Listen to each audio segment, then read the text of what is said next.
Ngani foki o ko hua te taimini a konga kau ko ia mene a fio ko ki nau tō te nau whakahoko e whata o i mea whaka eiki o ko lotonga whakahoko foki eni e whafonga whakatoke lau ko ia o e loki talo ni o ko hua tuai e konga kau ko ia makehe me kau tau ene a fio ki nau whakahoko ko ia ai o wau fata holo mui mai foki e mea lele ko ia ai mea lele me e palasi whakatui wa mana ke whakahoko ai ano whaka ere mai o e mea whaka eiki ki mounga ko e ngahi o wau ko ia o ko iai e amanaki e mawene mai pēha mamahe mai e mea whaka eiki me palasi whakatui i e hala tu i e taimini o ko o si iai e whanau wako kai ngata pe whanau wako e kolisko tupo kai na iai lawe i nei o si whanofnofo atu pamoe ni i e whanau wako e kolistonga o fiatu i palasi pe pe fo ke whanau wako me kolista ko i lau ko tā kapu eni ka tako lau waki o ko ne taki mai ko ia e whatongia ko ia tufunga e taimini pe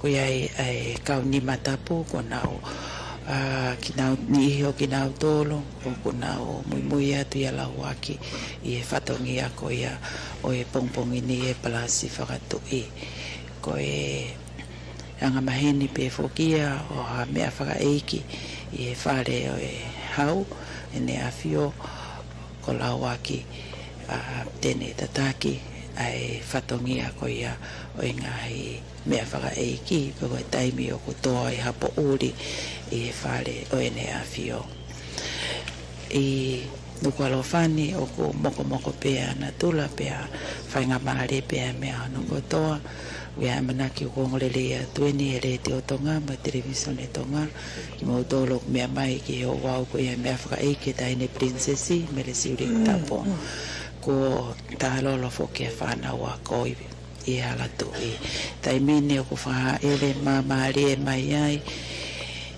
me i e loki talo ni ai mea whaka eiki o e tahine princesi ko whakatoka i e fuka o e pure angatonga kai ngata ko e tahine me i e whare o ene a fio kana ne hoko ko e whafafonga whare rea ki he wharearea o tonga. E taimini ko mao e kauwhata a manaki ke nao laka maamari e mai e taimini ko ngā kau nau whakao ko e whata mea whakaeki e taimini tahine ko lupe pau o ko ne mea o whawhiao mai ke tahine princesi i hono wha ere atu ki he mea rere me he palasi pe o kua manaki ki wha ere mai ai tahine princesi ki mala e kola i he pongpongi ni mamari au pito pe o ku iai pe taha o e me he kautau ene a fio ne whakahoko ai angi ai a o ko mamari pe au pito ai whatongia ko ene o ko whakahoko molo malu au pito o ko tupe foki ai alau waki ke whakakato no whatongia ona ko e whawhi au ki e mea whaeiki o e tahine princesi mo mea mai ko e fofonga foki eni ki whangatapo e palasi whakatui ai a o ko whakahoko ai o wau ko e ni ano wha ele mamari atu e he konga kau me he kautani a fio na o whakahoko ai o wau ko i a e whata o e mea whakaeiki a manaki ke ne toka pe foki i he mea lere me he palasi whakatui ko mau fokia ke whai ai whaere mai o e tahine princesi ki Malaikola i he re te o tonga e ma o ngat fokia ke kinau tolo ai ka inga me to ke lau mama o tau te fito ki he fu maka ka inga o fotofili ta ma pirinisi ko hi ko ene fehu fokiene ta ine ko princess mele silik tapo ko e fale alo ene na o amana ke whakawhi au mai e whakaere mai ta ine princessi whae wakai ki a tuita no pere tuita ka maa foki ai tama pirinisi ka ni walo fotofiri ne mea mai moia i he matapata pukuia ai palas whatui wakai atu i he taimini ki a no pere wahai we foki ki a Princess Marcela ko e kinau tolo ni kauni matapu hato funga ko ni o kinau tolo amana ke na ufafi a mai e whakaere mai o mea whakaeiki mui mai ala waki mo e whatongia molo malo ko e pongpongi ni ko maafu ni o ko ne mea mai moia ko e ne ie ni o e whare alo mo e me pa o e whare o ne a fio nao teu ke whawhi a mai i e tahine princessi ma wahe mai tai mine ko ngakau e ne a fio ai a na nao whakahoko ai whata mea whakaeki ki mea rere whakaere mai ai whae wakai e tai mine ke tahine ko princessi pilo levu salo te mafle o pilo levu ne mea mai e tai mini ke taki mai ai whawhi ao ki mea whaeki o princessi meresiri tapu ka maafo ki e taine princess kalauni sinai takala ka maa princessi o whena e langi whawhanua pia mo e ni ihi o ki na autolo ka me mipa o e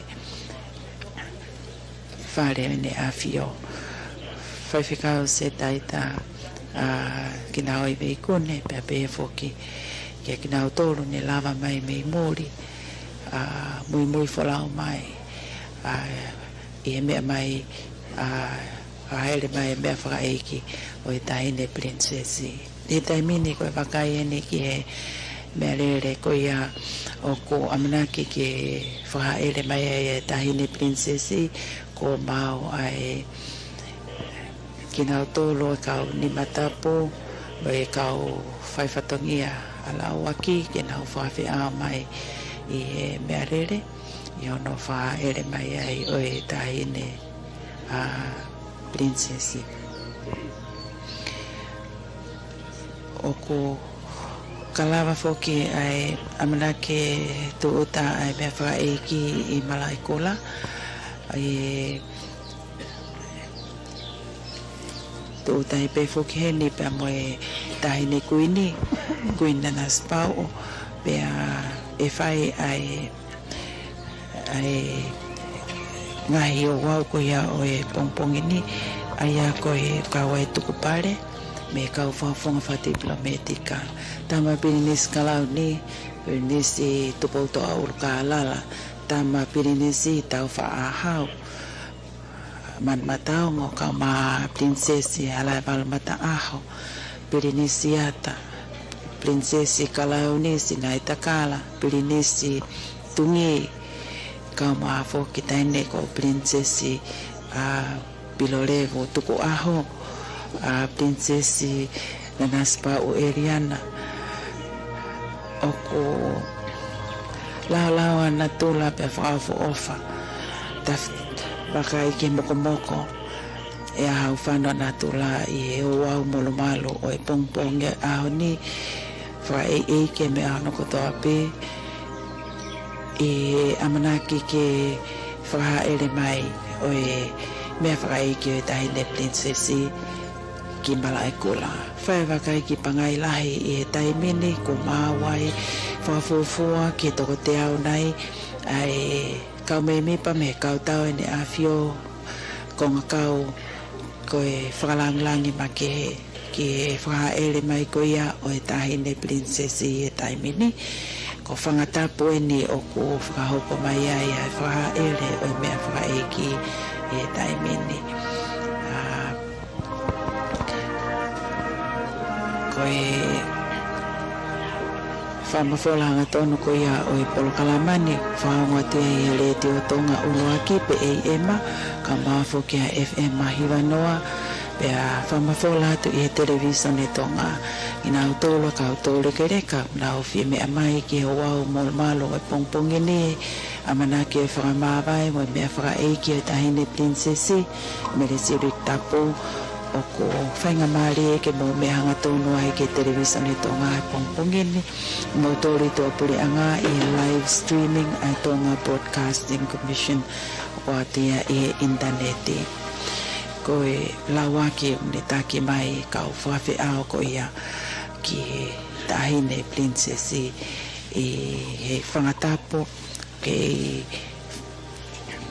mamari e pe ai ai whanonga mai o e whakahaere o e mea whakaeiki i he taimeni o ko iaia whatawange wa o takirere i atu ki a ki mautolo kotoa pe i o tongane ka maafo ki ngai whanua muri ko e le te o tonga ka mai ngai i misi ko ia me he television e tonga tahine princesi Charlotte Mafileo Pilorevo me taki mai ai whawhi au ai whare ne awhio me ka princesi o whenai lang whawhanoa tama prinis kalauni tupo to aulu ka alala prinis tau whaahau princesi sinai takala princesi kalauni pe ka prinis siata prinis tungi Princess Kalani Valfotofili, Princess Marcela, ala Lord Fafanua, Kamafoki, no pere vahai, eke lupe pau, pea pefoki, ki toinga e whare o ene awhio, nao mea mai, mui mai pe i whawhi au, ki e tahine princesi merisi uriku tapo ai a kulotonga whakahaere mai me he palasi whakatu i e taimini i pangai lahi taki mai he konga kau ko ia a ene awhio ai whakahaere o i mea whakaeiki ko i whakalangi makehe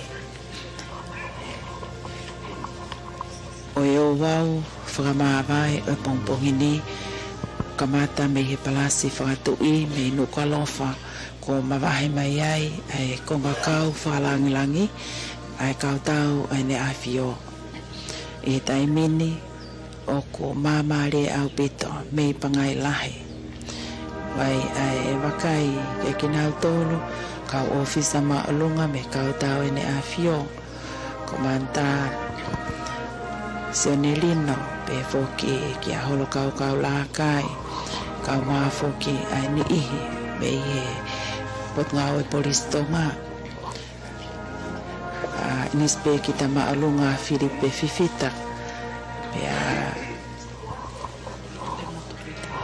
kau maa foki nispe kita polisi le motopiliu pe koe kau wifi whakatahataha ni ma imoa ka wifi polis tonga ka maafu ke ka wifi ka tau ene awhio o kunau wifi whakatahataha i ono tataki mai o e mea whakaeiki e pongpongini inispe kita maalonga ni ko iki taki mai e ka wifi pea kia e foki ai wakai e taimini ai malu makehe ko ia o e whakaere mai ko ia o e mea whakaeiki me te palasi whakatoi o ko iai ai wakai i e lolotongani ki e whanau ako kolis kuinsalo te kolis ko tupou kona talolo i ongo kauhala ka mai whanau ako ai kolis i takuilau ka koe whaiwhekau whatu I Eiki Palestini Wesiasi Wesiriana Tawatai na Tonga Right Honourable whaiwhekau David Koloa Ia Havea o kone taki mai ai kau taki loto kau tangata Eiki whaiwhekau I o wau I pongpongini wha ere mai ko ia o I mea whaka Eiki ai a whoki ko he kau ni matapu e ne atufunga o kuna o whawhia mai I he wha ere mai o I tahine princessi mele sirik tapo ki malaikola o ko molu malo au pito ai o wau koe ni ia no whakahoko ai tuku whakaholo ai whanua I e taimi o kuto ai hapo uri I e whare o ene awhio tataki mai e lauaki ai whatongia ko ia I e pongpongi o e ao ni e whawhi ao mai a kau ni matapo a tufunga ai mea whakaiki o I tahine ko princessi pilo levo une mea mai taki mai e kau whawhi ao e whare ne a whio Pinis kalauni tupo tolu kalala princess of Ena e langi pega tamako princess tau fa ahau princess nana spau Elena kama foki mai no pe ai tutulu ai kau tahine princess I ongo e ko e ngai mo minute fa osieni pe amo nau tau kete ai a ko e ke nau whawhi au wha osi ki tau kete o Ena ko e nio kai ngata pe I e whare o tupo kai pehe ki e kakai o e whonua tau te whito ki e kakai whiwhine ngai tukoni o ku whai ko e tau ne kau mawho ke atu ke tā nei las kau hala tui tuia ko e ni o ki nau tolu ko e makapuna Eiki tamatu I pere hake ko ne unga whonua ko e ni ki nau tolu nau whawhi a mai ki mea whaka Eiki gai e wakai e taimini o ko lotonga whakahoko mai ai whaka ere mea whaka Eiki I halatu I e taimini pea o ko tā whakalonga mai ai whawhangu ko e whaleloto whamanato e Centuri whaleloto Saione ko e whakaha o e po uri kua tō I kai ngata I e siasi kai pehepe foki ki e whanua ko e whanau ako nau whawhi au I e taimini ki e mea whaka Eiki I e ongo kauhala lotonga o e wha ere mai o e mea whaka Eiki tau moloto e whukatonga I tonga ko e whakaha o e whakapaapa whaka osi ki e tahine princessi I e ahoni ko e tātuku o e ngalutuku o e whanonga angani ai a kone te tau mai ai tahine princessi ki ene awhio mo e whare o tupo ka maafo ki ai whanua he na ane whakahoko whatongia o I kai ngata pe ono whatongia ki e whare o tupo ki e family ka maa ai siasi pa mo e kakai a whanua tau te whito ki e hau e ki whawhine I ngā langa whakalalaka ke pena ane tai mo a whoki I ne mea e ngā whatongia e langa whanua a whawhine tonga ma ngā porokalamba whakalakalaka kotoa pe tau te whito ki kai ngā o kalaniwal whutowhiri ka maa whoki e kai ngā Eiki e ne awhio me he wahi ngā kolomotua ko mea foki I malaikola ai hoik no pere ne afio no pere vaia no pere vehala no pere niu kapo no pere nuku no pere tu vakano pe foki kia ek no pere lot fila kepa pe foki kia lot tangi pe moe makai I taimini kia lot severe wailahi kau maa foki ai eko wana ko ia haapai pita tau fatofua pe foki ni ihe kau whafonga whalearea ai sa keke pe kia tulsi te aia ko nao mea foki heni ai hoi ki nao pere kau maa foki ai hoi ki me mipa oe whalearea o tonga kau maa foki ai wakai ke ni ihi ko nao talolo I malaikola ko I taltari o mea mai ai tahine ko princess siwiri tapo wha ere mai fokia I he taimini I halatu I ko taimini foki mai no pe ko mau mai foki mo ki nau tolo ai kakai o whanua ke whakaha ai nau whakapapa whakaosi mo kau whataha mo whare ne awhio I whakamawai ko I au whai ahoni mo tahine princessi ke hoko mai pe foki ai whaka ere o mea whaka eki I he halatu I ko ko ngakau make he me kau taini awhio nau taki mai ai whaka ere o mea whaka eki ke maopo pepe a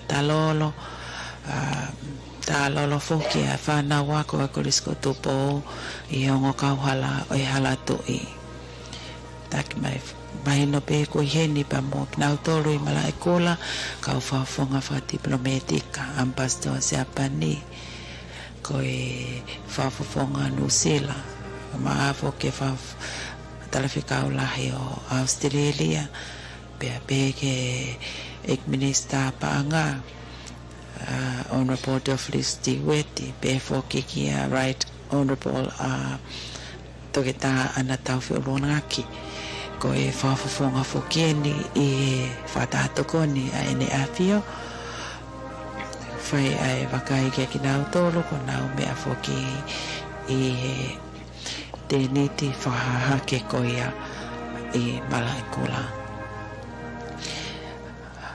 talele mo tolo mo mea mai ke le te o tonga tau pe le te o AM mo FM mahivanoa ka mai television e tonga pe foki ki live streaming ai komson fama falalea tonga whahoko atu ai ngahi I misiko ni o whaha ere mai mea whaka eiki o tahine princessi I taimini ki he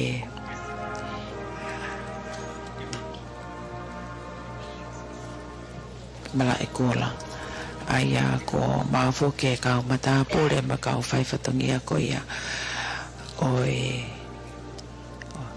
aoni ai wakai ko ihene foke ai amoto apuaka pe ki a uhi ka mafoke a feake pe o ko mahino pe foke I he taimini ai whai ai wakai ki a whio anga he koe o wau ni foki o ko si mau pia mau po opolelei hono polo kalama whahoko ki moa ai te rio koe tataki o wau koe a hiva o malanga pongpongini whahoko he mai moa koe a mau pa e pongpongini pe te nau hipa whakatata tuai pa moe kau hiva se aswesiriana ko ia kolomotua ko ngo kau hiva fokene se asene afio me he whale loto whamanata senturi o kai wakai e taimini ki he whaele ko whakaofi mai i e taimini ki mala e kola silonga nu walofa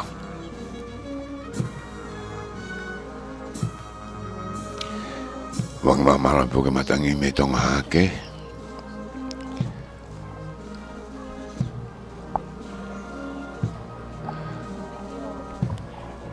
pelahi almari be ai ahoni ki moko ange ai ahoni tili be wano na malona ofi abidu mai ke vitala ganga ko hala lai fone mo hala tu I ai pa ele tai mini ka pota ho ki ka wifi ko ya ka bolsi pa mo ka wifi ya ne afio ka tawa ne afio I o mo ma fa ko ia ko no fa ele mai o dai ne princesi ko mai me moi ada kloto me fa eki ako mai a princesa no te mafle o pilone o molo tuta princesa Kalauni mo dultur mafua princesiata princesi ofena langi fafanua princesa tungi princesa carnival princesa tu pereake lupe pau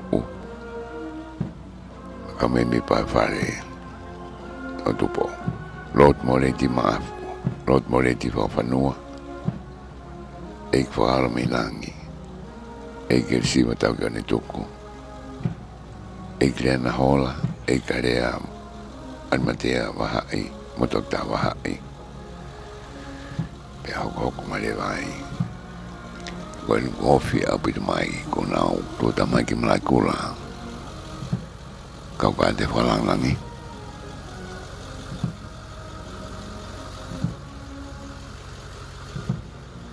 Talor befo ke whanau ako me korisi.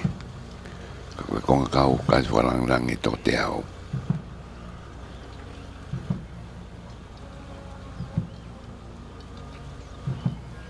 Mi ka tau da. Bebe woki ki tau tahi.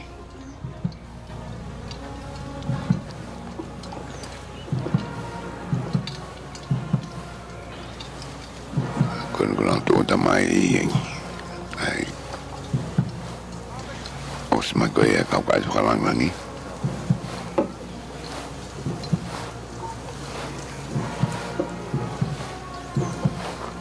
Ako mai ai lo tuita lo tuhai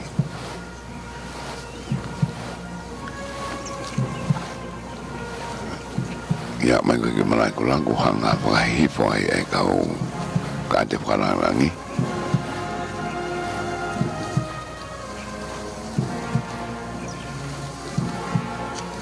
au ko ken ge kong kau ko ia me tau tai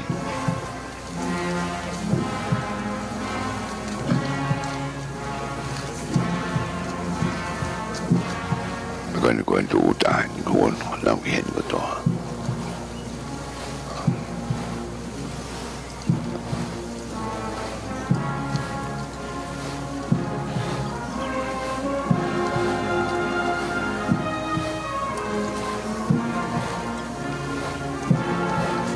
itu to mabe nga ikong kau ya patun ke ai kau marunga ko ia kau tahu malu ia na vio bebe woki ki kau polis tonga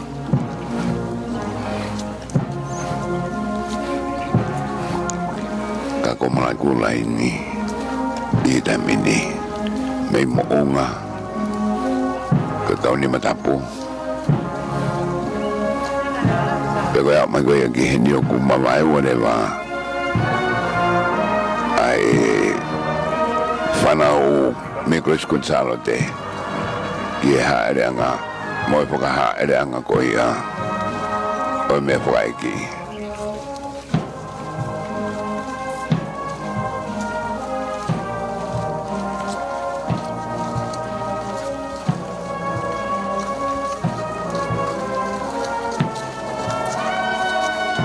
ni go i malakura mo he ka wifi ta meni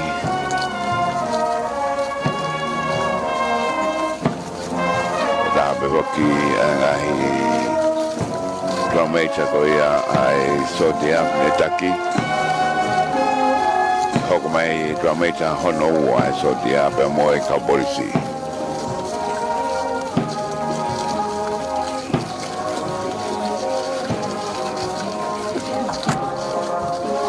E ka wifi pe hoko hake ia e Whapka whatui Kau tak lotu,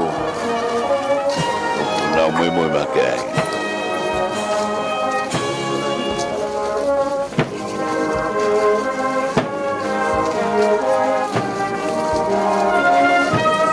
Tu behok mo kau polis leo ye, natanga ko ngai hala.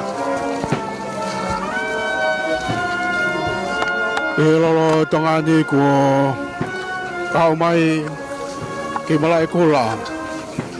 Ai kau ka te whakalanglangi, mo kau wifi kau tau ai nea fio. Ka pe whoki ki whai whakau whakatui. Right Honourable Reverend Dr. David Takoloi Havea. Kai wā tokita Henry Tariai Numeretol. Whai whakau e tua te mano whitoa. Whai whakau si mo te vea. Mere maringa mausia kai wā Samuel Whanua e doa e kau takiloto ko e sin ho top tap o e whehuhu o kau hala uta o ku whawhea atu he kau ne matapu moi atu ai ulo haa mari po o lawaki Ola wea tua maka langahiva mo e tae ngai kau hatu whonga mei whare wha, mei kau halauta. Ko tae ne Princesi Pure, Princesi Charlotte Mafreo Pilorevu Tuita, Princesi Kalauni, Princesi Tupoutoa Uluka Alala, kai maa e Princesi Kalauni, Princesi Sinaitakala, Princesi Ofeina, Helangi. Ya nau toa andi koila nailati kau. Ko ofi fine o ratu mara pe mo andi lala. Pe ke andi litia nailati kau. Ko pernisi tungi pe ke pernisiata. Pernisi kalandi walu.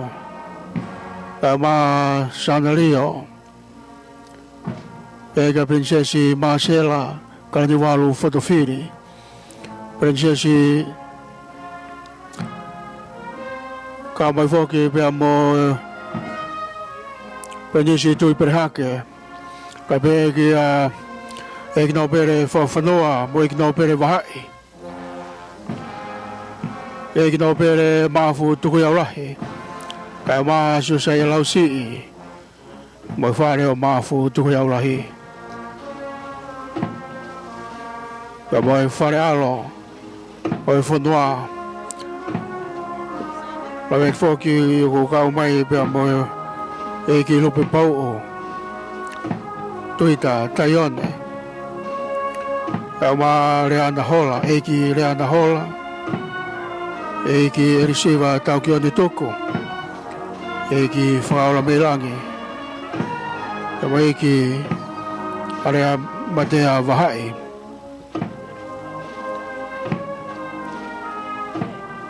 Ko whate whoa e malai kula. Pea ko te ma Pia fight. Ka lolo. Ai tahini. Me whana wako. Pia me korisi kuin salo te. E nau whapapa. Ke prinsesi kuane toka. I ono toka ngā.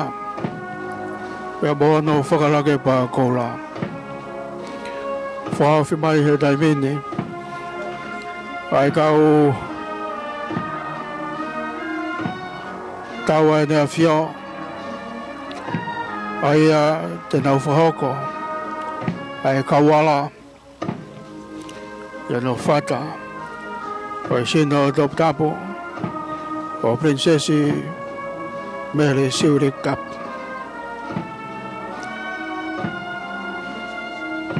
Wa nono e ngahi kakala hingoa. E malai kula. Kai mai premia kai mai hoit minister. O kau fofonga diplomatika. Ko ne mabe kau ni matapu. Ranau Alofaki. Ai sino top tapo. O tahini prinsesi. Lolotonga. Ai te watu. Ai kau tawa nea whio. Ke whahoko. Ao no whata. O tahini prinsesi.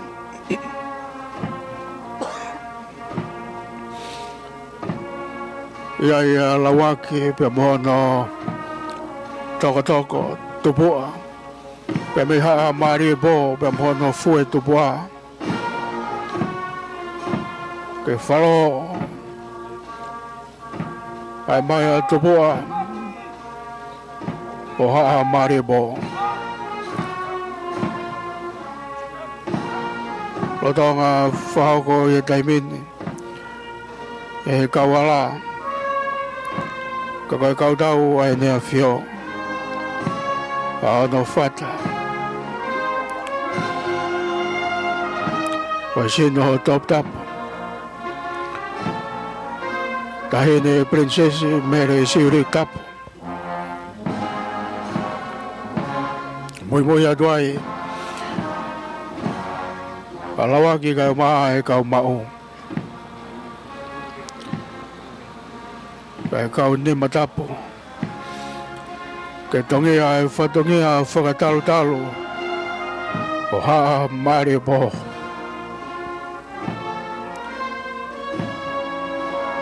Ke alo mokopuna whiwhine lahita. Palako ngā whanua. I oka koe pulu tomu moho. Oi api ko whatai. Mo he koku walu e o tu pai. Pehe ni au ko mahei kau. Ai one lua ke utala. Tau hala e te mau. Ka koe hau. Loi mata. O wake ai e langatori he pai. Malai kola tulo watu. Kau hau atu he. Mo si e te tangi mo e tukuofo. Ki he hau. Matao ngō whakamore i angeo.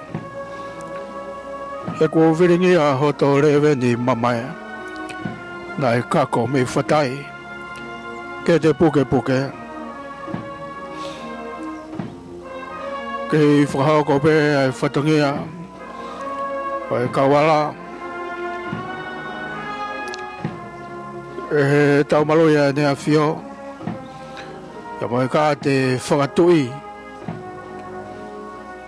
Ia no whata e mea whakaiki. Ki hono tokaanga. E malai kula. E loto nukolofa. E sa kua tau maa kulo. Hoto fungani mapa. Ne kofu whanakio. O tuku he ngahi haa. Haa ngata tupu. Ko whea lalanga uluki lupe tea. Ke wākai pia hoa aki. Hawhala tungua. ai ange mua mohali ki vai ia kato moskaka ko lolo teu sia ne tu yo toa ko to kai ta hine ki hono to ka nga kai mama he mai ai kau ka te whakatui e taim te tau i he whawhonga whahake o malai kula o tō tamai ai tahine koe ni nanaspau pe hanga he momeni te si i pe me heni o tō ta ai haere ne a whio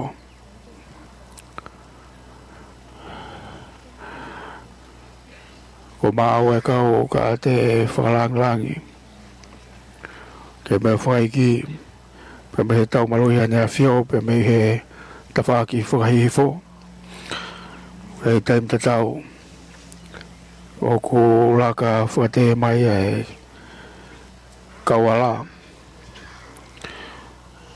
kau ka te ia e te a whio kuna whahoko ai whatai me a whai ki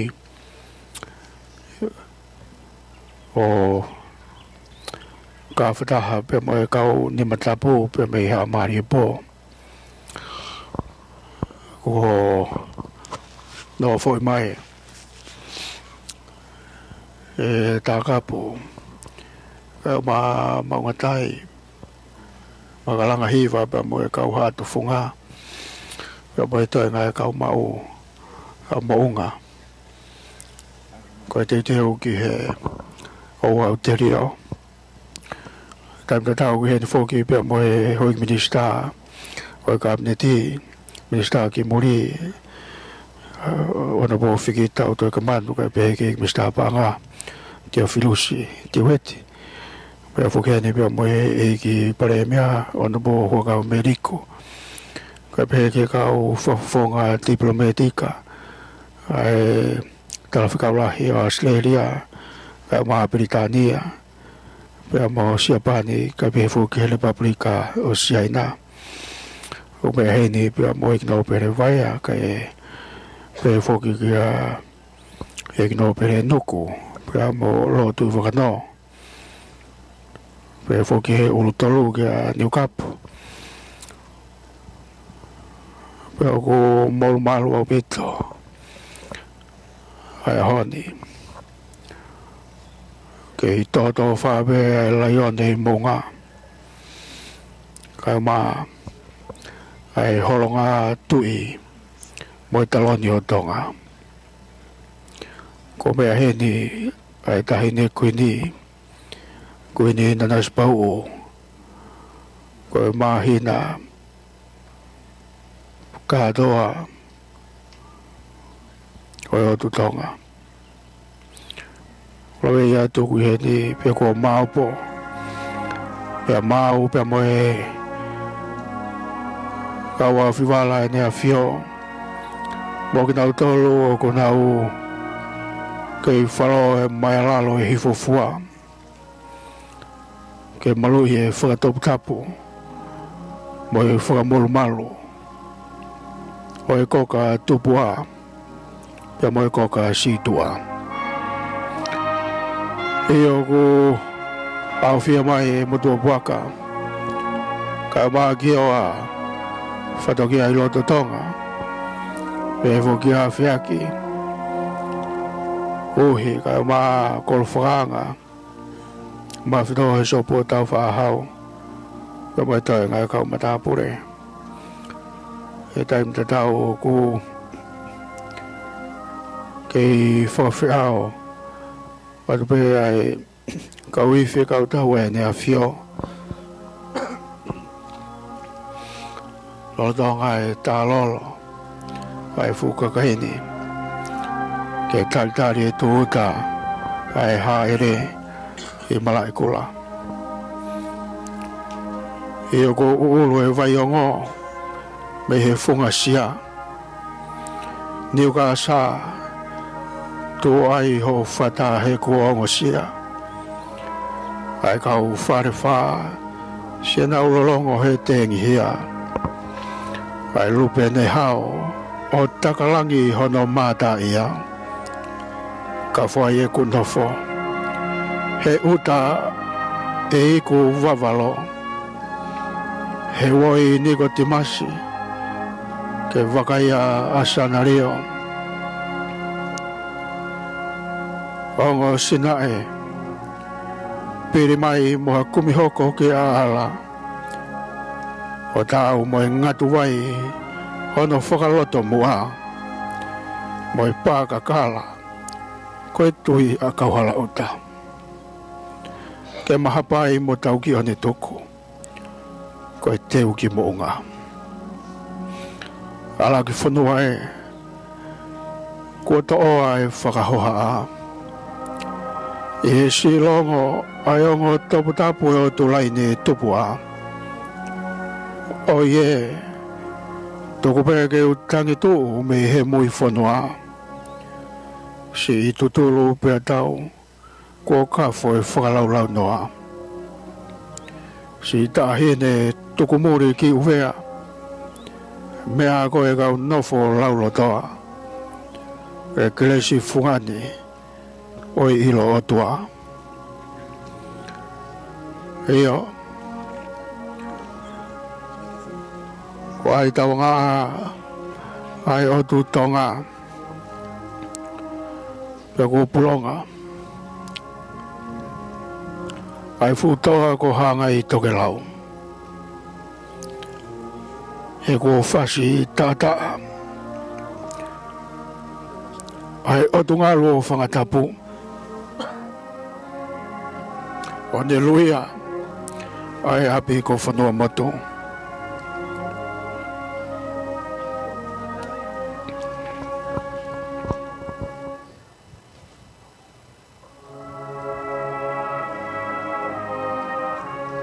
Ki tana o whoke whanau ako koe me he koriskun sāno te.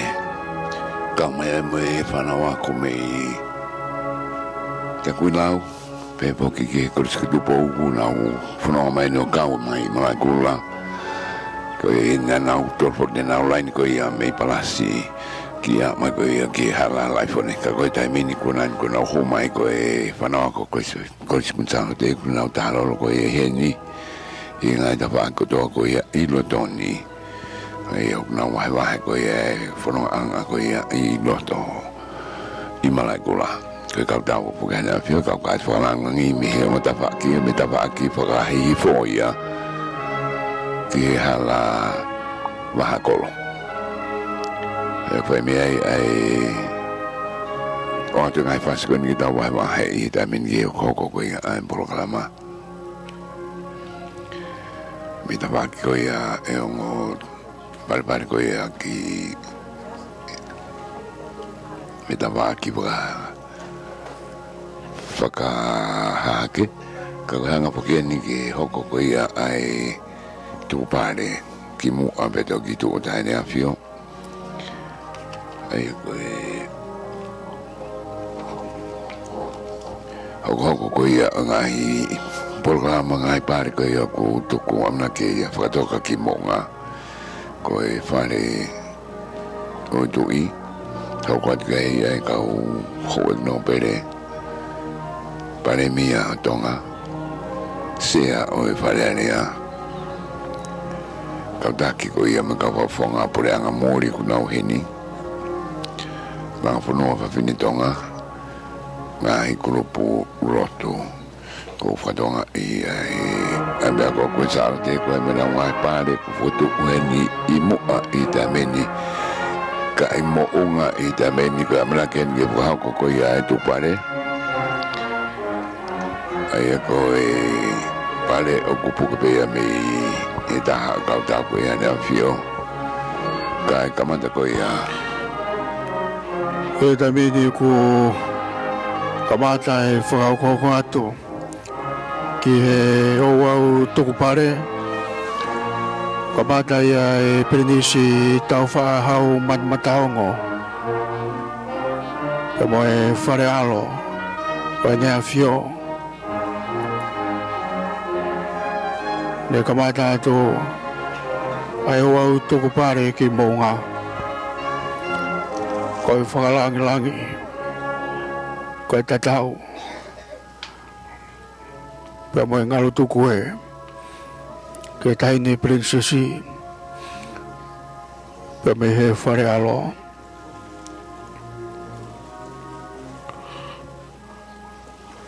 Rawe ia tuko maunga tai, o kone lawa tuko mau mai, ai pare o e tamai ki whare alo, nei whangwhonga ia e penisi, tau whahau man mataongo. O rawe ia kui he a whio a ngā whoki. Pea mo prinsesi mata aho si. Kau ma prinsesi Charlotte Pilorevu koe si. Koe tolu mafua e ni o ha maafu. Pea koe ki prinsesi Lai walu mata aho. Junior ini. Koe ne mea atu. Pea moe pare hono wa. Pea me he whare alo. Isa ai lito i hea koula o ha maafu. Taimta tau o ku tau hia mai e he kau ni matapu. Ai whatongia ki hono whakaau. Pea mohono tuku o ngahi pare. Ki he fofonga. O malai kula.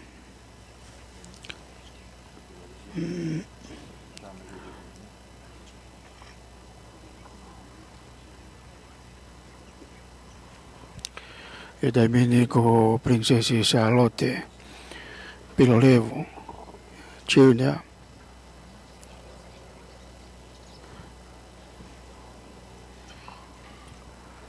Pea moe pare hono tolu. Pea me he whare alo. Oe whare hau e whanua. Ko rawe iwe whoki ko e ni hea kau mau. Ko rau toko ni ki a tākapu. Ki hono whakau. Oe pare. Ai whare alo. Ke whawhonga. O malai kula. Whai whatongi a whoki pea mo mau anai. Ko mau helotu. O mau matapure kai pehe kia mau tea. O mau ki lalo whanua.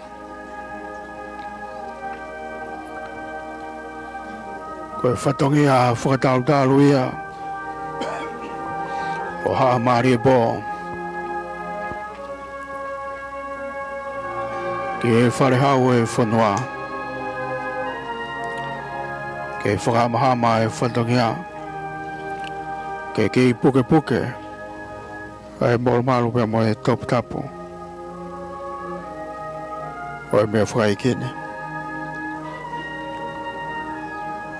Ki ta whatonga pe a langi. I malai kola.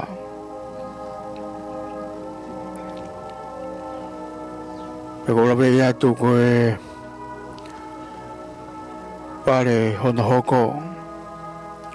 O kutongi a ia e hoi ki nau pere o e whanua. O take atua e ki nau pere tui whakano. E mai ulu tolu. E ki nau pere wahai. E ki nau pere nuku whamai more. Kai ma e ki nau pere niukapu. E ki nau pere vehala. Pea mono pere fohe. O nau whakagato mai. Ai pare.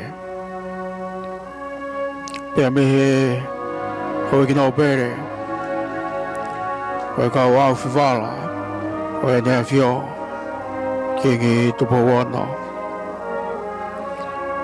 ia koe ngaru tuku e pia moe tatau ai hoi ki nau pere hoi whanua kula wei atu mau kirikiri o kukau i he tokone i ono whakatokotoka maari ai ngā hipare koe whakalanglangi mo i tatau whakausi ko whai e hoi kino pere whanua koe pare hono hoko o kutongia ia e he pare mia o tonga o na bol ko gava meriku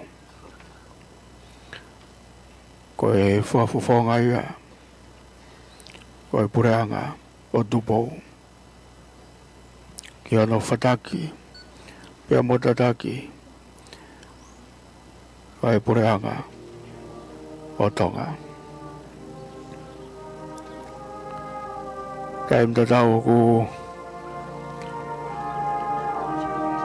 kei au fia mai e hoe ki kai mai ka kai whanua ko nau te fua whada haene ka moi hoe ki whanua ko pare hono hoko whawhawhonga ia e iksea e wharearea e kino pere whawhanua ka koe taha ia ngahi alo mokopuna o tui wharewa ka koe eksea e wharearea o tonga e pēwhoki ki he whawhawhonga e kakai e vaenga whiri tonga tapu ono ona po tulusi te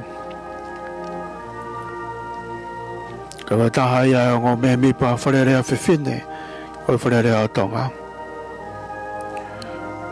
e taimini ko e pare ia ko e kau whawhawhonga diplomatika o ku tatake tuia e he ambassador o e Republika kakai o Siaina e hoko atu ki ai pe mo e ambassador o e kakai o Siapani ko e nia ngahi whanua o nau hoko ko e hama ki tonga e ka whataha pe mo e whanua o kai ngata pe i hono whakafua e ngahi ka wenga whapanga ki hono wharere whanua ka kuheni whoki ka mo e talawhakaulahi o Britania Her Excellency Lucy Joyce ke whawhawhonga ai ofa mo whieka o ngā mamahe pe mei pola tāne e o ku kei longa vuka mai pe ai mista o taine princesi e ne whaki atu ai pokei ke kuini o Britania o tonga ai na haere mai e tau tahi wani matolu e moi tiu ke o e tinbua ai ne talawhakaulahi o Australia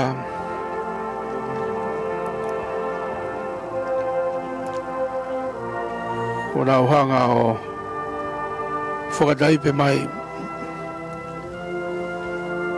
ka mo e whawhawhonga e talawhakaulahi a Nusila ai ofa mo e whiekau ngā mamahe ka mo e whakapapa ai ngahi whanua muri o whawhawhonga e mai he kau whawhawhonga diplomatika i o ka aho penia o e wakawakaua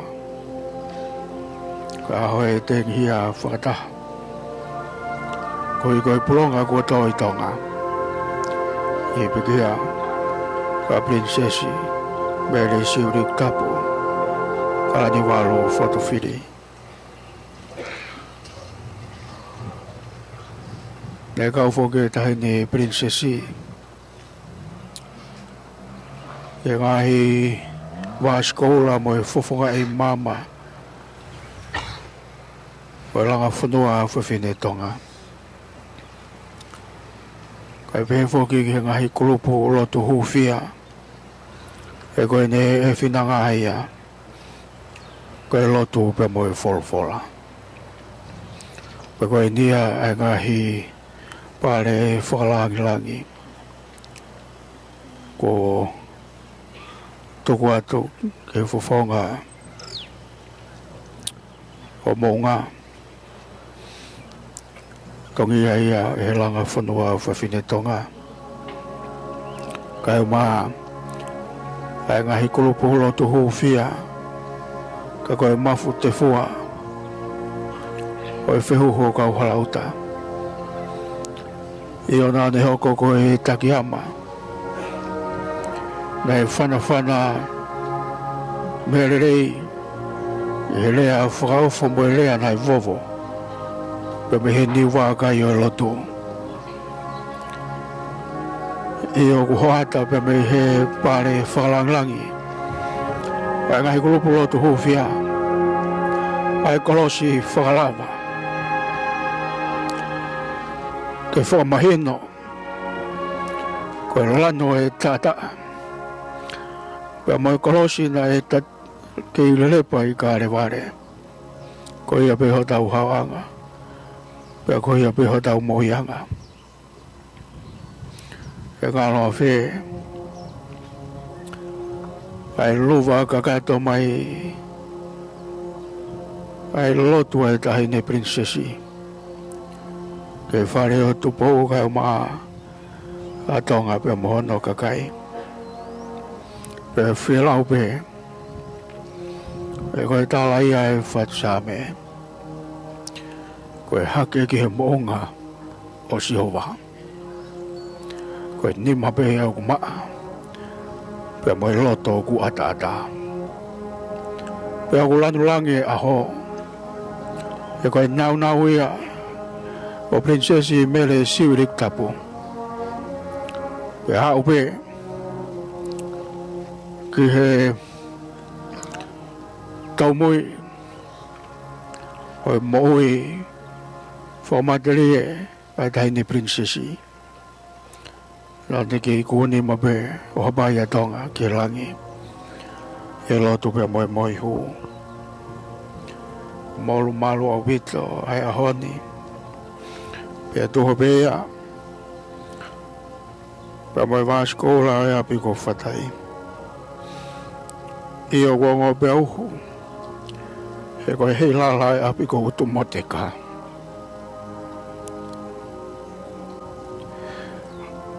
Koe hei lala loa nai lupu. O matala bea whatakau o alaha. Kai hiri oi e lotu. Bea moi hufia. E ne langa bea moto e maka ko Ebenisa. Bea taa ne hahanua e punake. Bea whakarea gia e same. O kua musia bea manu puna. E ne māda e wharetapuna. E ne siuta kai he fia. Koe ne takawhi o orita. Io koe orita ia. Koe orita ia na e hiri o ai. Ai mohi. Ai taine prinsesi. Me ai ni e taine kuini. Kuina na spau o. Kai maa e prinsesi Kalauni. Prinsesi Sinaitakala. Kai maa prinsesi Charlotte Mafileo. Pilorevu tuita. Ka moe whare hoa moe ofo.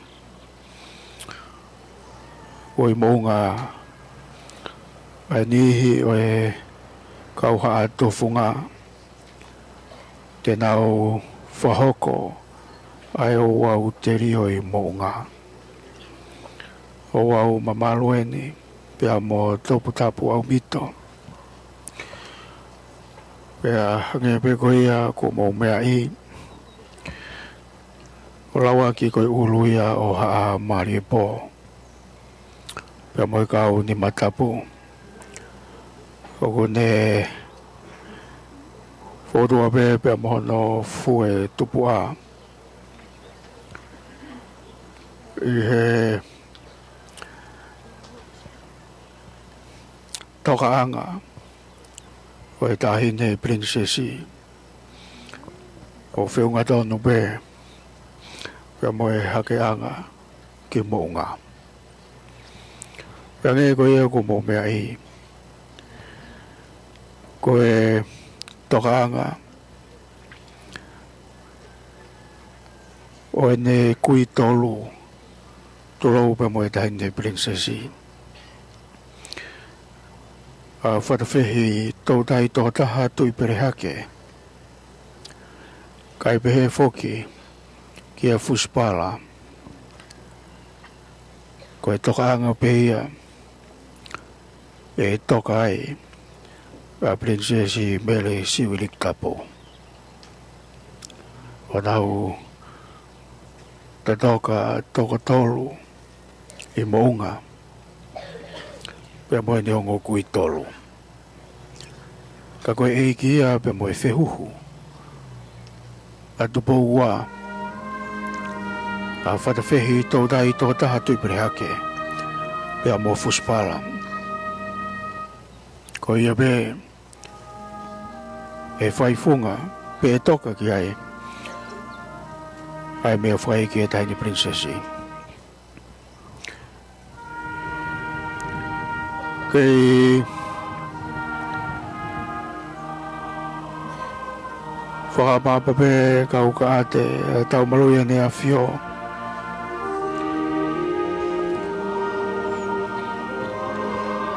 Pea ia taimi ta tau o ku wana iki mai ai hiwa ai mai moa ne a whio ai maupa koe whakarelu pea moe whakawheao ke mea whakaike o e tahine prinsesi.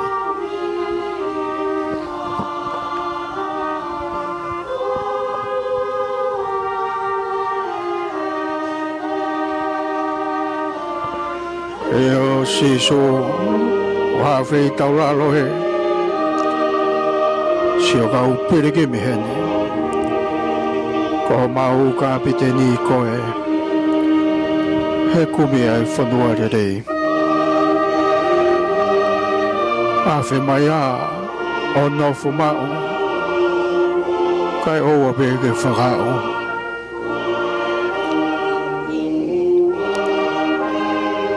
toka pe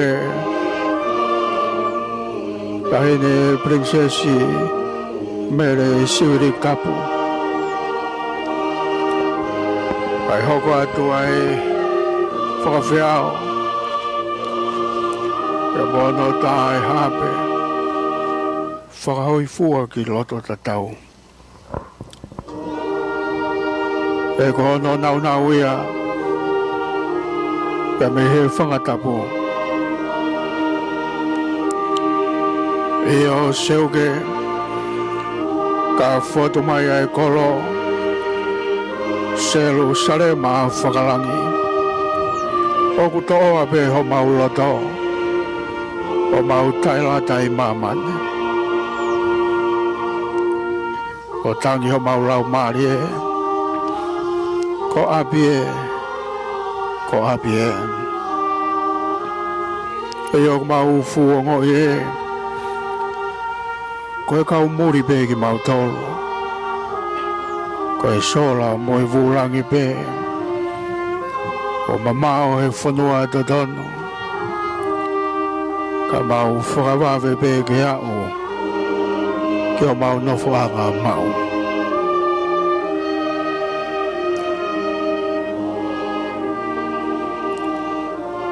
Te fua e fu kakaini. Koe manatu ofa, ke taine prinsesi na e fono lotu pe e fono moi hube ai ne moi e koi hala ia ku fu mamao o lahi e a whenga e ka kuonga ngofua ho mau kakano e ngahi maari o mamani o talua e mau lata heni o puri e whanua rei koe mahina e kukei katoa koe whatu pai o tu tonga koe ni nanas pau ka kukei whalo e mai lalo e hifofua e whamuru malu mo e whakatoputapu o ku whai e motopu a kakau maa kioa koe kau matapure pe o kei tālolo pe ai whana wako o e korisi Queen Charlotte o nau whaite e hala ki mounga e whamaheno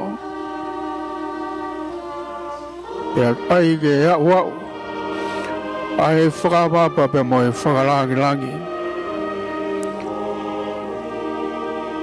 ke he prinsesi o Vena ai o tu tonga prinsesi mere siurik tapu kala ni walu fotofiri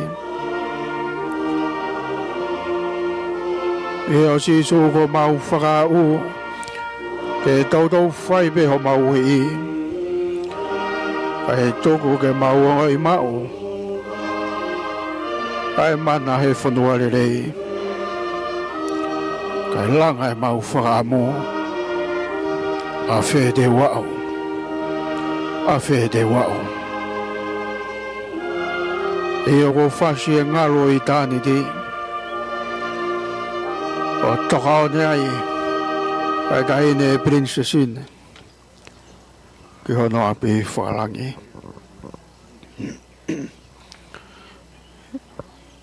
wisa he whata ko aulolongo pe ai ne tangi mahu o alopaki o ne kawhia ai molmalu e ko whasitoto o tungalo o e whangatapu kai tutulu ai futoa ko hanga i tokelau a hoe nia o ku takitaha tolu hama no whatongia e ngai haa pe mo ngai to nga whare tupu a o e whanua mau mai alawaki ka ma takapu pe mo kau ni matapu pe me mounga pe aku ke tari pe ke haere ki tu utamai kai toki kamata ai o auterio o dai ne prinsesi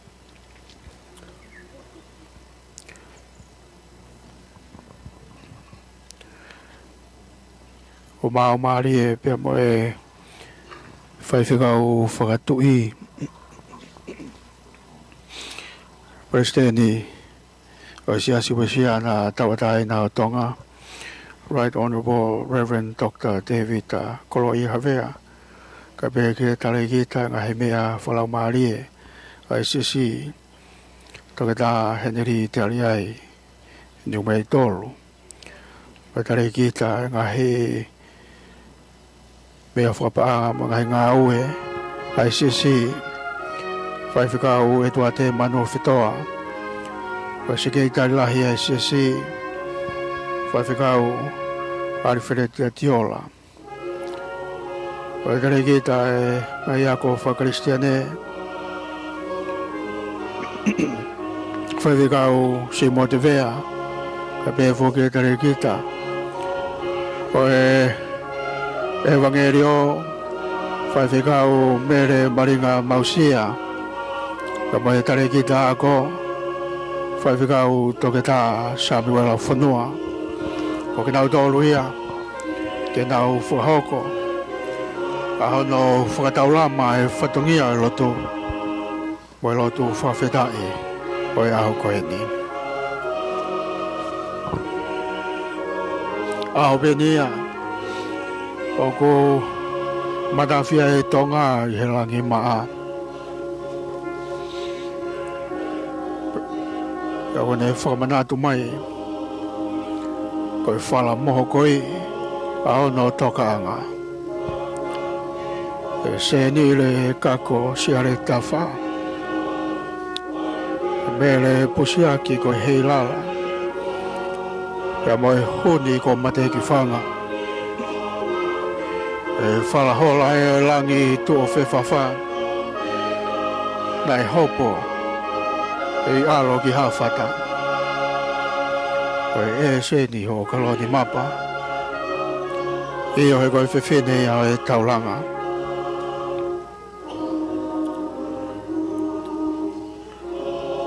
Pe tāla mua ke tui manua. Ke kauwhaki ia tu ki uta. He wā o fu mōlo se ngā ki manono mo aporima ke tō e kakapu e mō ngā o whiri mea i hono tau wala kia tungi mo tui whare ua koe fua o e kia hingoa kai toi whewhe e koe lau mata o whainga pe moi hau o momo ai ongo ki hingo atu pua. Koe au whiwala, koe tāne mahanga. Ke i toka pē, ai tāne princesi me le siulik tapu. Pe au whawhiau atu, pe me he tawhaki pē, koe toka anga, alawaki, pe moi fue tupua.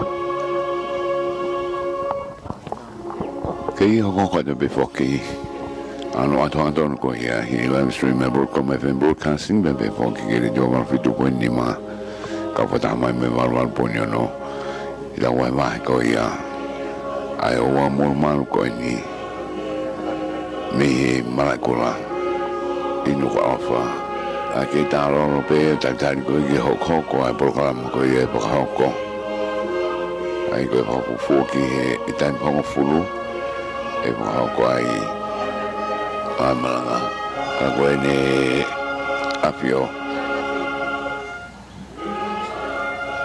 e kau pope a ni na do tamai ko e tamtu i kau tonga tu bo no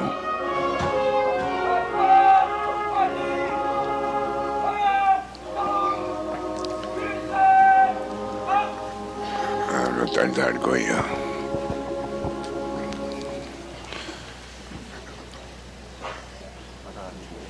Ay ko ito damay ni. Nakamata ay programa goya. Walo to. May tatakpeya patkaw. Fakatui. Patkaw to dante vidaklo ay hamea.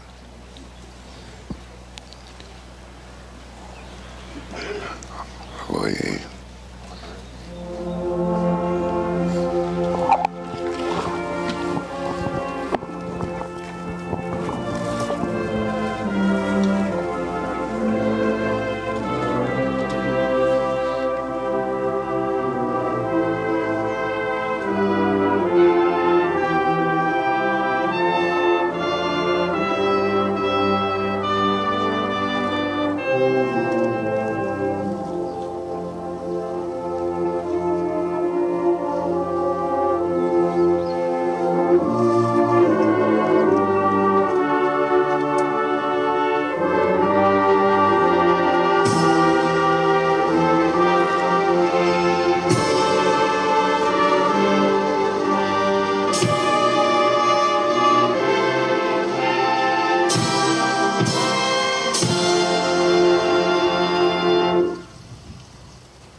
ki malanga. Ko ako pe ka foto I fa ta. Te vita. Ko ya vea. Ko le tau kamata ai o wa Lord for tai. O tunga e tau whatahani. O wholo mai ai ki ko siso. Ko au pe ko toi tō, pe mo mo ui. Ko au toi pe ki tai ki a te au. Ne onga ko pe kia, ka tere mo ui pe. Pe ilonga ai au mo ui mo tui ki a te au. E kai au pe to tere mate o tai ngata. He o ko ilo mo ui au ku koiri. Pe tene tō mai ki whunga ki mui. Pea hiri hoku kiri hono aunga pehe. Ka koi ai pe haka kano. Te uma mata ki a eloha. Aia te uma mata ki a ea kune kau moau. Pea ko hoku ni mata e sio ki ai oikai oike. Nai kai te tau hau mo ki tau tolu hamea ki mamani. Ko I foke I kai te tau lawa ki aro mo ki tau tolu hamoi mea. Ko si hova rane whaki, pea ko si hova kone toa tō, kai malo ia ai pe, ai huawhao si hova. Whake au wango fulu maa whao himi, e ta taki tau tolu he kau hiwa, he besi uraki, ua, wha moyono, hange ko iau ke polokalama, mō me hake tau hiwa. Ko sisu ne lau ki rangi, ko ia pio ene tamai. No fuanga ia I oku rahi, takitaha potu masani. Whakaku, te uheki o nofo ki ai.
Aki olo, mea i ke talotu. Fiona koe te mai, ala, la mari e maoni on. Tau tolu ai a Fiona, koe o tō beta. E iau ai kiloa, o poto, mai lo mea, mai koloa ai a Fiona. Tai maha kurea o ngai tūtūni, tai maha whakatotoloa o ngai whonga. Te kia tangata ia peko a whiwhine, kune lawe ia whinangalo o ia Fiona. Te kia tangata peko a whiwhine, tene whare ia Fiona. Ka ke tō e koe hamea, he tō e tō tongi, ko ho o mea ko tō pē.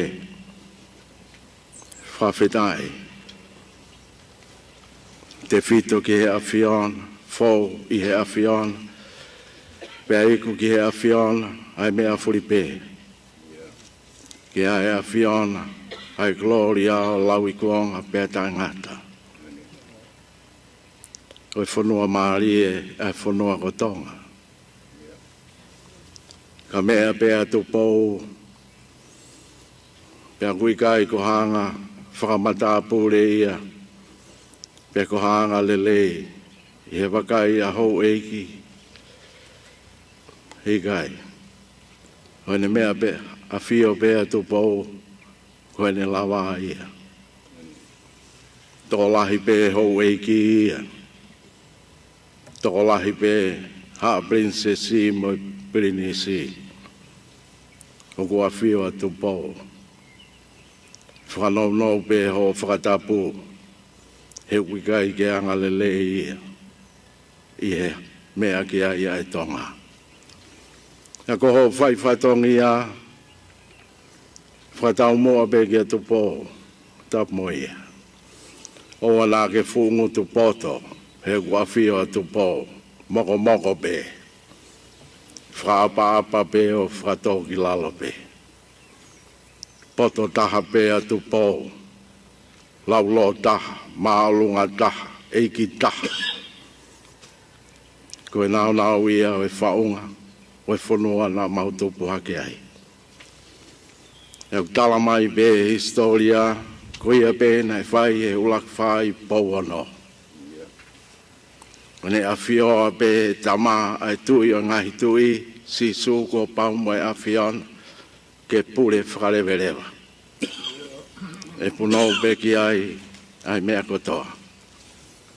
Mea bea hou eiki, mo tonga kotoa. E tai meu wholwhola ai ulak whaa. E whaapa apa pē, ki he tui e ngai tui. E ngō kutoa te te, ai sino mo e atamai mo lau maari e. Kau wholwhola e tamā. Tuku e whanua, ki he otua. Ko whakalangi o tua ia. Ko whakahiki o tua ia. Aia pē kua whiri e tangata i pareseni o e si. Ko viso ne ke tūki moa ai o tua i e mea ko tope. Pe talu pē me iai. Pe talu pē me iai ai e whaunga o e whanua. Hanga be ko whaka ila mai i tāniti. Ko whakawhala be au e ko whinangalo ia. Ai be ke eiki taha pe koe. Tūki mua taha pe koe. Poto taha pe ai a Fiona. Tai ngata pe, tai ngata. E mau whawhetai ai. E toi whawhetai homalau maari e. Me kamata be ki he ne osi. Kai ke te tafoki pe o uki noa, ke tūki mua pe whakalangi o guiaha no uhinga. Haere e tu pou, ha mala e kula. E ui he tangata eiki pareseni o e siasi. He ku me ahu eiki, mo tonga kotoa i he kolobe. Koe ha ai rea pe wholwhola e kamata aki ai wheohianga i malae kula. o tamae ka o holo moa, mo tō puaka, ka o maa ki o mouhi, mea lelei mai, o wholwhola mai ai eiko siso. Ka o be koe toi tuu pia moe mouhi. Ko iau tui pi ki taike te au, neango pekia ka tene mouhi be pailonga ai au mouhi mo tui pi ki taike te au. E kai au pito tene mate o tai ngata. E kau holo moana nau whana mai be, e pare seni, whai whekau whakatui. Se ke tai lai mo hataki loto. Toka mau be mea whakai ki, pia lau lerei be ai himi. I he ne au ai mea whakai ki whai toka, pia uia ki eni.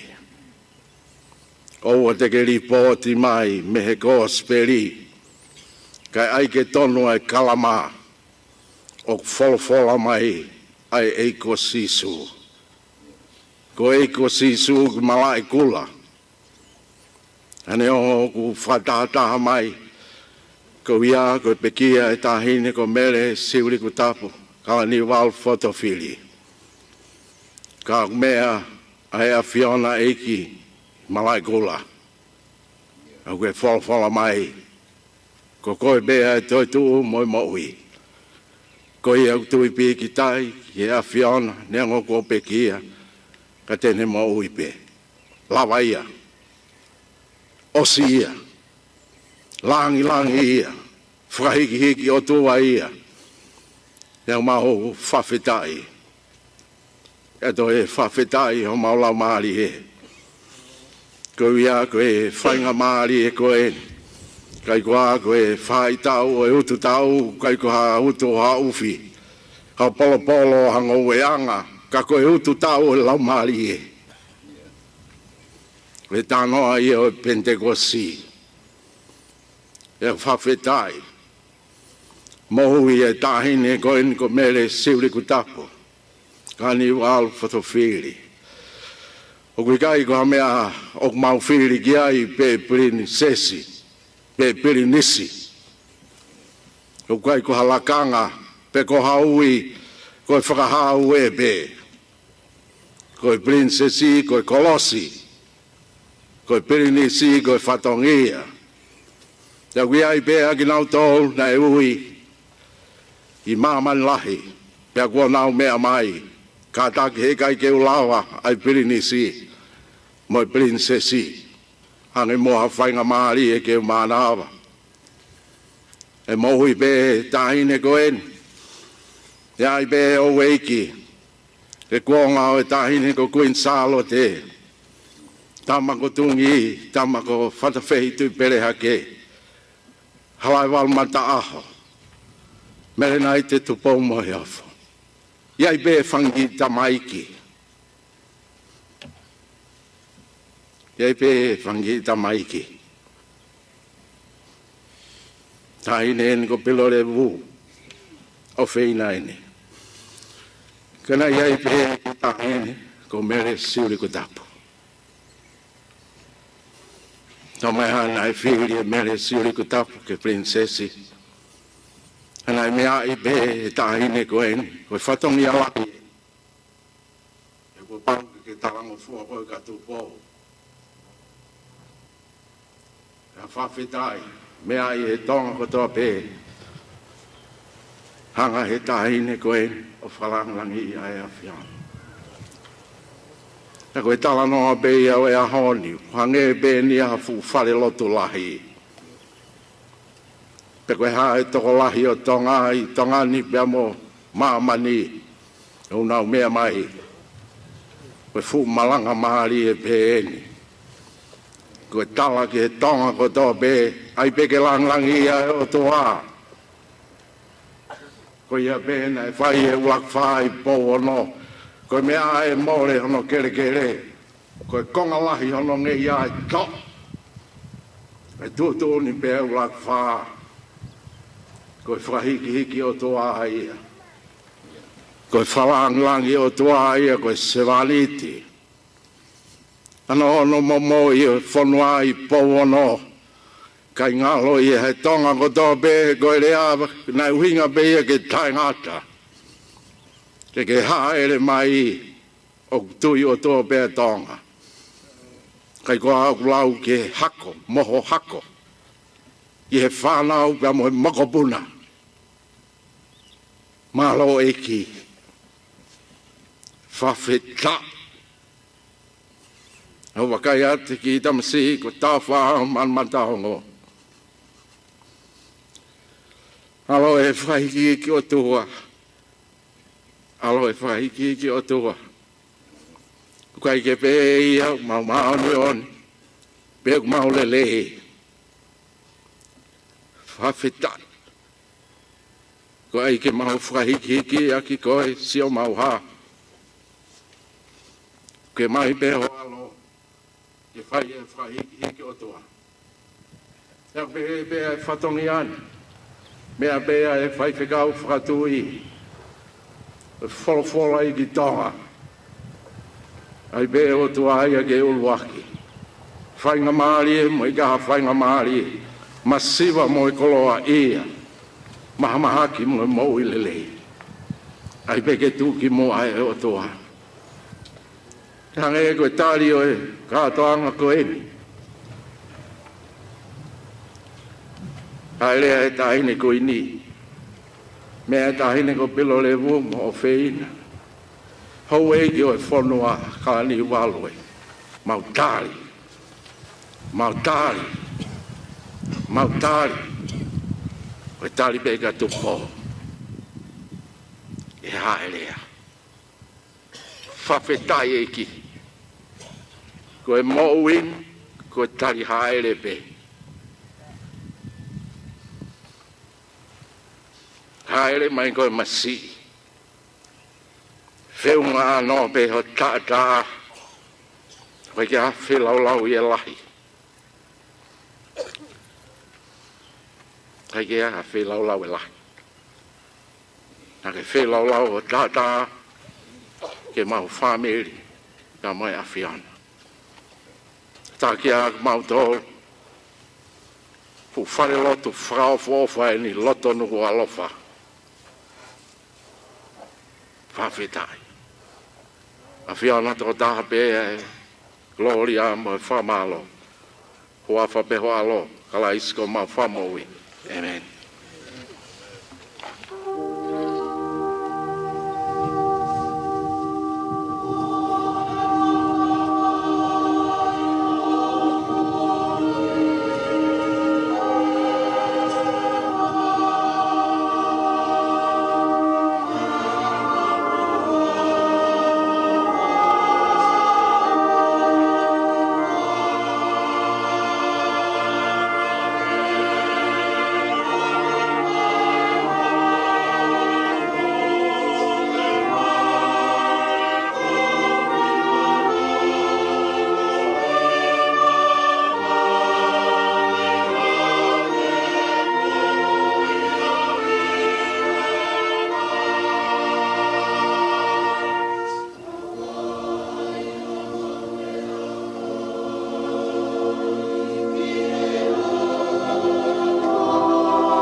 fola pe me he hiwa ngofuro ngai same ko e same a Mosese ko tangata o o tua ei ko ko ho mau no fuanga i to tangata mo to tangata te ki fa to pa ngahi mo nga pe fanau ya mama ni me mo fonua io tal me mua o lau i kuonga ko o tua pe ai Fiona o ku ke whakafoki ki he fua tangata mea vai pia ke pehe hako a tama foki mai te koe tau e awhi ho wakai o ku hange koe aniafi eni osi pia fo i wasi he pauri o ku ke awe ki nau tolu hange hawai wha o ku hange ha mohe ha nau kotoa pongi o nau hange ha mukai musie pongi lanu mata mo tere wawe he fiafi tu si hifo pea mai he ko hou o ku mau osi ai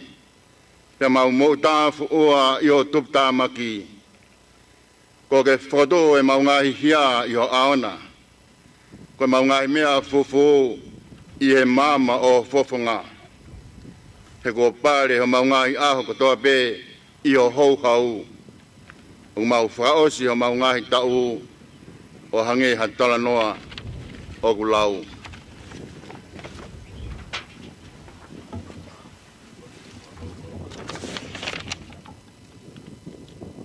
Ko ngai aho o mau tau ko tau e fitunga fulu pe galahi o tongu e au nai ki he walunga fulu pe ko to viki anga ko yongo sia mo muna he kuto si vawe pe tau pona ko hai une i loi ho hau hono mama fa pe ko lahi o tuputa maki o tau mo ngeia ako mai ke mau fa fo fo pe he ho mau ngahi aho ka mau tu mai halo to poto Liriu eiki ko futu o lolo te ria ho kau tamai o eiki ko ki mautolu whakamākona ki mautolu ke i pongi aki ho alo o wha ke mau mamawa mo fia i o mau ngahi aho kotoa o miha fia ke hoa mo e fuoloa o mau whakawai i a Fiona a ngahi tau ko mau whea ngai mo e kovina ke ha ho ngā we ki ho kau tamai o iki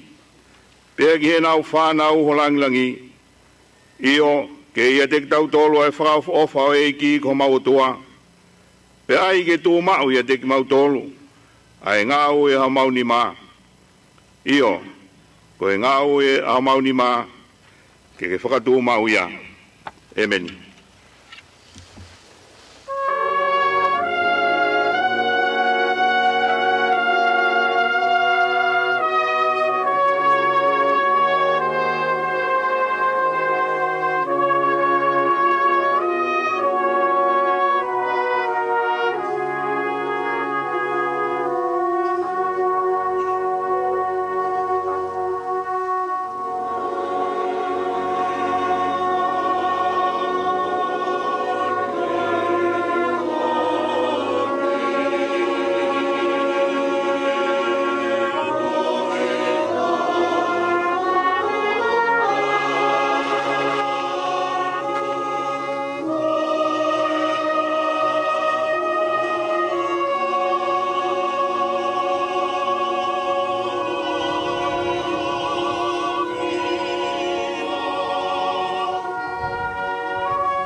Le soni hono ua, Rock Ipselia Paula ke kakai kolinto, hongo fulmani mai vahe, te malau mihi wanoa ki huaono, hiki me iai ke tolungo fulmani ma ke ni mango fulma walu. Kako eni, po whakatua kalaisi me pekia, koe polo polo e whahinga ko mohe. Koe mea i he fau mai i tangata ai mate, pia fau mai i he tangata foki ai toi tuu oi pekia, iyo, hange tofu pe o kumate kotoa pe ia atama, pe he foki e whakamo ui hake kotoa pe ia kalaisi. Ka e takitaha i hono wāhenga, koe polo polo ko kalaisi. Hoko aia ki nau tolu o ko kalaisi, o ka whai e ne haele mai. Toki hoko e ngata anga, o ka tukuange e ia ai pule anga ki e otua. Iyo, ki e tamai, o ka kuone whakakaanga e pule kotoa pe, moe tuunga kotoa pe, moe maloka. He kua pau ke ne hau, kai oua ke ne tuku ai fili kotoa pe ki hono lalo wae. Tā kua whakakaanga, moe fili whakamui, amate, he okulau, nā ne tuku ki he lalo wae o ona, ai mea kotoa pe. Ka iai nai hataha tene pehe, koe haa e anga o e whakatuu o e pekia. Koe haa e anga o e sino, tene hau mo ki nau tolu. Ai seana tai lotu. Nā moe mea au ke tō e koe, o ki kai whakamo ui hakeia o ka pau o ki kai mate. Pea koe mea au ke tō. Tala e hai o kune tō ai sino i mea, ke ne hoko ki ai. Ka koha momo i te ngape, haui te nai, peha akau ke. Ka atu ki ai e o tua hasino, o whakatatau ki he ne tūtū ni. Pea ki he whahinga tenga takitaha no sino o ona. Tala e hai o kua ngataha e kakano kotoa pe. Kai kehe, o kutaha e kakano o i tangata. Ai kakano, ai taha kehe ai kakano o i manu. Pea taha kehe ai kakano o i manukuna. Pea taha kehe ai kakano i ka. O iai foki e whahinga sino whakalangi. Mo e whahinga sino whaka e mamani. Ka kutaha ai teunga. O whahinga whakalangi. Pea taha kehe ai teunga. O whahinga whaka e mamani. O kutaha ai teunga o i laa. Pea taha ai teunga o i mahina. Pea taha kehe ai teunga o i ngahi whetu u. Iyo, o ku whai kehe ai teunga o i whetu u koe. Mo i whetu u koe.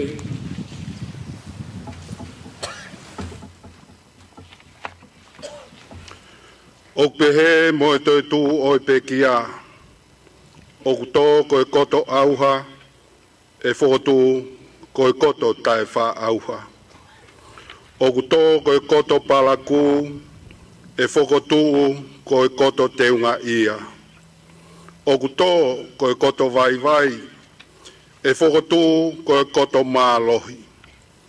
O kuto ko e sino whakakakano. E whotu ko e sino whakalau mārie. Ka pau oku ai ha sino whakakakano. Tā oku i ai moha sino whakalau mārie. O hange whoki ko e mea kua tohi. Nā e hoko ai uluaki tangata a tama. Ko e kakano mo ui. Nā e hoko ai a tama ki mui. Ko e lau maari e whakamo ui. Ka tala e hai o fua hoko ai whakalau maari e. Kai kehe, ko e whakakakano pea toki hoko ai whakalau maari e. Ko e uluaki tangata, ko e tupu whaka e mamani. Ko ha mea e fupe. O hono ua o e tangata, ko e tupu whakalangi. Ilonga pe anga o e mea e funa, pea mauia e he whahinga mea e fu. Pea ilonga pe anga o e tupu whakalangina, pea mauia e whahinga tupu whakalangi. Pea hange kua tau mau ai i misi o e mea e fu, pe he foki te tau mau, ai I misi o tupu whakalangi. Pia ko eni, me mea ko talatu ka inga. O kui kai lava e kakano mo toto, ke hokosi noa pe ai pureanga o otua. Uma a hahokosi e auha ata e wha auha. E kautalatu ha misteri. E kai te tau mohe kotoa pe. Ka te tau iriu kotoa pe ia foi mo me niti. Ia foi kemo pe. I he ifi whakamui ai talupite. Io. E ifi ai talupite. Pe ai whakotu ai pekia o tae wha auhu. Pe ako ki tau tolu e liliu. He kua pau ke ai e mea auhani ai tae wha auha. Pe ke ai e mea mateni ai tae wha mate. Pe ka ai lewa e mea auhani ai tae wha auha. Mo ai e mea mateni ai tae wha mate. Pe ai toki hoko sia, ai wholofola koia nai tohi, kua whongia mate o li liu koi kuna. E mate, ko wha a ho o I kunana. E mate, ko wha a ho huhuna. Koe huhu ai mate koe angahala. Pea koe malo hinga o e angahala koe lao. Kai whakawhetai ke o tua, he ne tuku mai ke tau I kuna, I o tau eiki ko sisu kalaisi. O ia, se o kāinga o whaanga, ke mou tū mau, tai ngaue, o mou tupure kina mau ai pe, I ngaue ai eiki. I ho mou iloni, ko mea ki he eiki, o mou whakaongo sia o kui kai koe lau whanau ia. Amen.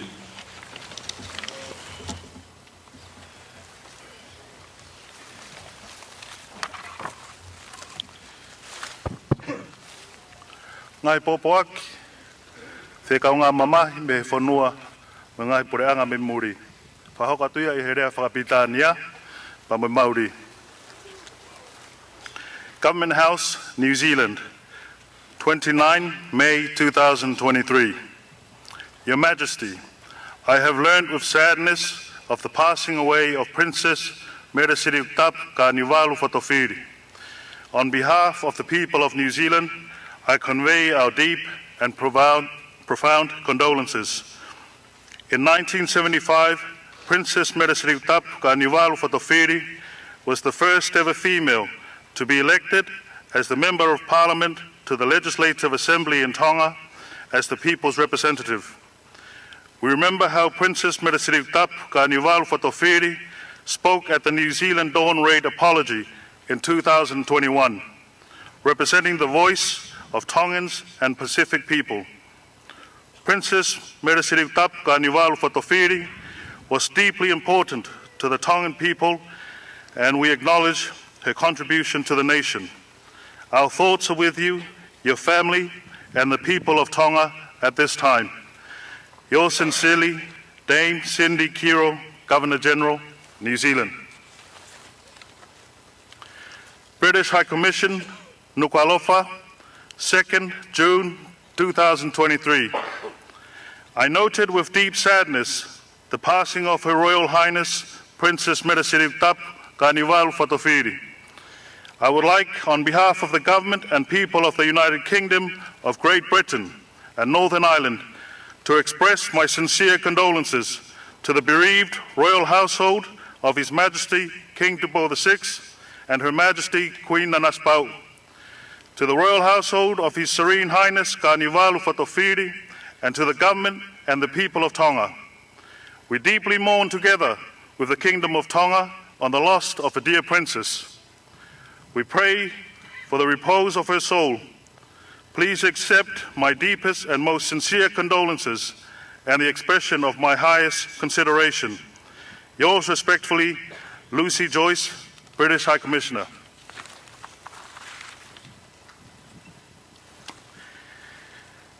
Headquarters, New Zealand Defence Force, 31st May 2023.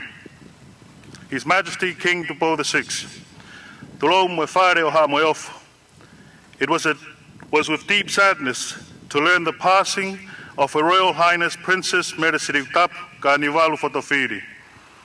On behalf of the New Zealand Defence Force, I offer my sincere condolences to the royal family and to His Majesty's Armed Forces. Princess Kanivalu will be remembered for the significant contribution she made as a strong advocate for the empowerment of women and a great ambassador for the Tongan culture, both in New Zealand and across the wider Pacific region. The New Zealand Defence Force has a strong Pacific community who wish to acknowledge and remember the princess who held much adoration for the Tongan people. Her passing brings to mind this whakatauki, or Māori proverb. Tēnā koutou I o tātou tinimate, koutou kua wheturangitia. Ki te karo ai o rangi nui, koutou kua wohe atu ki te pō. Ki tua o te ari, ki te oki o kinga o tātou tupuna. Haere, haere, haere. Translated, this says, those who have passed on have been adorned as stars in the heavens. You who have departed to the night, to beyond the arai, to the resting place of your ancestors. Farewell, farewell, farewell. Whakapāpātu. K.R. Short, Air Marshal, Chief of Defence Force. Commander, U.S. Indo-Pacific Command, May 30th, 2023. Your Majesty, on behalf of the men and women of the United States Indo-Pacific Command, I wish to convey our heartfelt condolences to you, the family of Her Royal Highness, late Princess Meresirikutapu, and the people of Tonga on her passing. She was truly impressive leader and will be missed across the region. Please accept my deepest sympathy and prayers during this difficult time. Sincerely, J.C. Aquilino, Admiral, U.S. Navy.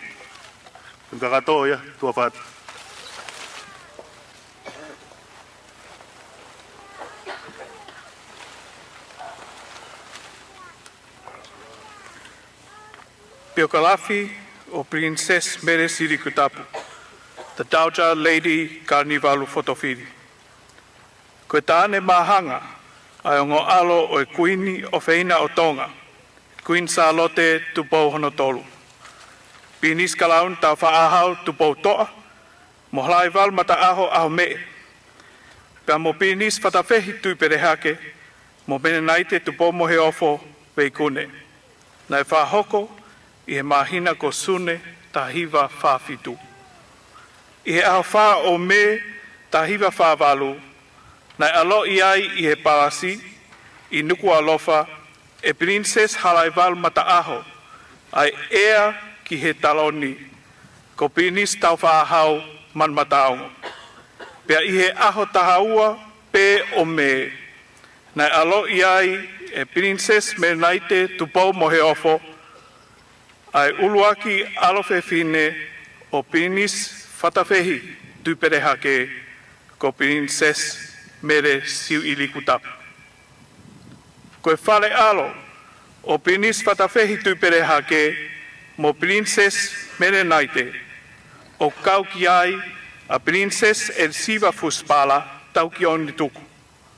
Pinis ulvalu takei vulai, Princess Lavinia Mata o Taone, Princess Netakala o Whina e he langi, pea moe Pirinis William Tupaulahi mai le fihi. O kei lau maari e rei a Princess Netakala o Whina e he langi, koe Dowager Lady Whawhanua. Na e mai moa ako a Princess Meresirikutapu I he ako sii e kaumuri I Tonga. Ki mua pea mea atu ki Nusila, ke whakahoko atu e ne mai moa ako, I he ako anga ai sias whaka Inglani, ko Diocesan School for Girls I Epsom o Kalani. I he tau ta hiwa fitu noa, nai ta ane ai a prinsesi meresiu i kitapu mo no pere Karnivalu Fotofiri ngal motuturu. Pea nai whakakoloa hona whare, aki ai alo tangata e toko ua. Honorable Teofilusi Fatuilangi ngal motutulu, mo Honorable Deputy Tupaulahi Malefihi. Nai pekia a Eikno Pere Karnivalu Fotofiri, pea hoko a Teofilusi ke hingoa no Pere Karnivalu.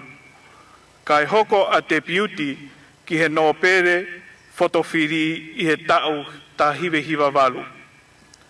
Nai taane a no Pere Karnivalu mo Masi Ramsey Manu i he aho hiwa o Sanuari wafe hongo fulu, pea pekia i he aho tolo e pereri wafe hongo fulu. O kei lau maarie ai witou Masi Karnivalu. Nai hoko a Deputy ki he ongo hingoa no Pere Karnivalu Fotofiri, nai taane mo Marcela tupou mo he ofo ta mo e peao tupou, pea hoko koe Serene Highness Prince Karnivalu mo no Pere Fotofiri o e ahoni. O ki ai mokopuna ko Honorable Gennaro Theopolis ngal motutulu Karnivalu Fotofiri. Ngahi whalanglangi, Royal Orders, Knight Grand Cross, Most Illustrious Order of the Queen Charlotte Tupou III, Grand Cross, Royal Order of the Crown. Mai mo ngāwe, nai whiri ai tahine prinsesi i he tahiwa fitu nima koe whafofonga o tongatapu ki he wharea rea o ne mai mo ai o au ki he tahiwa fitu walu. Koe uluak whafofonga whewhine ki he wharea rea o tonga.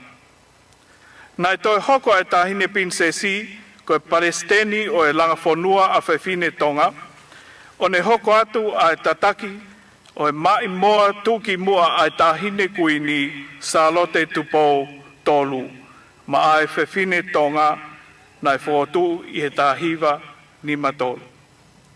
Nai hoko atu ai mai moa ai tahine prinsesi, i he ne mea atu ki he ngai whakataha, whakawheitu mo tua pore anga, o ne whafofonga i ai a tonga, nai kau ki ai mea atu ai tahine prinsesi, koe whafofonga ki he Presidential Prayer Breakfast, nai whahoko i Washington, D.C., i he aho wha o Februari tahiwa walwalu, i he kuonga o Palestini Ronald Reagan.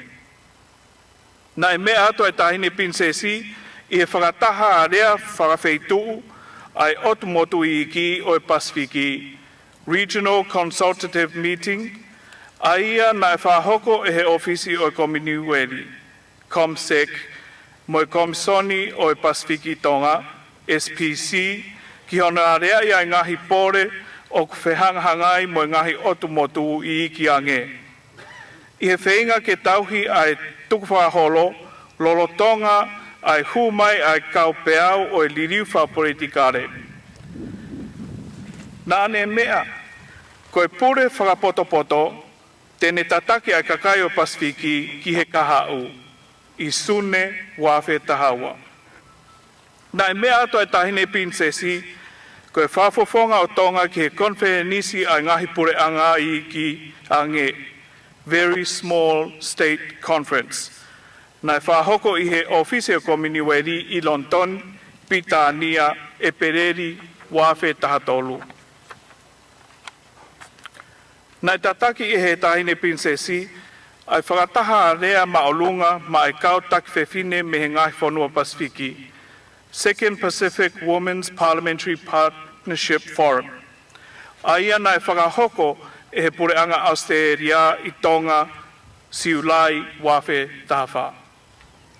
I hene mai moa koe Pataloni o e kautaha lotu ai kakai whewhine o e Pasifiki, Pacific Women's Christian Association, na e mea atu ai ki he ngahi konferenisi whakalotu o iloa koe Arise, Shine, na e whahoko i he ngahi whanua muri o kaukiai a Australia mo Amerika. Na e hoko a e tahine prinsesi, ko e pataloni o e poate a e Society Tonga, ki he mouire rei, langi Maria, i he wafe tahavalu, ko e poupou ki he moui lelei a e kainga Tonga i New Zealand.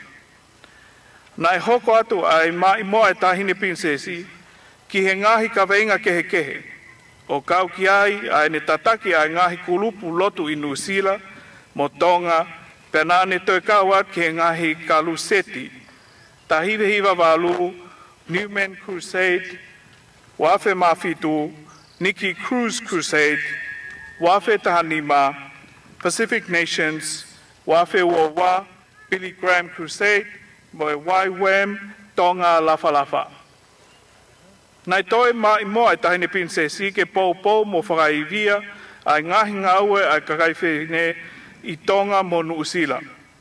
Pou ki he ngahi ngaue langa hake o e tautupu a Tonga.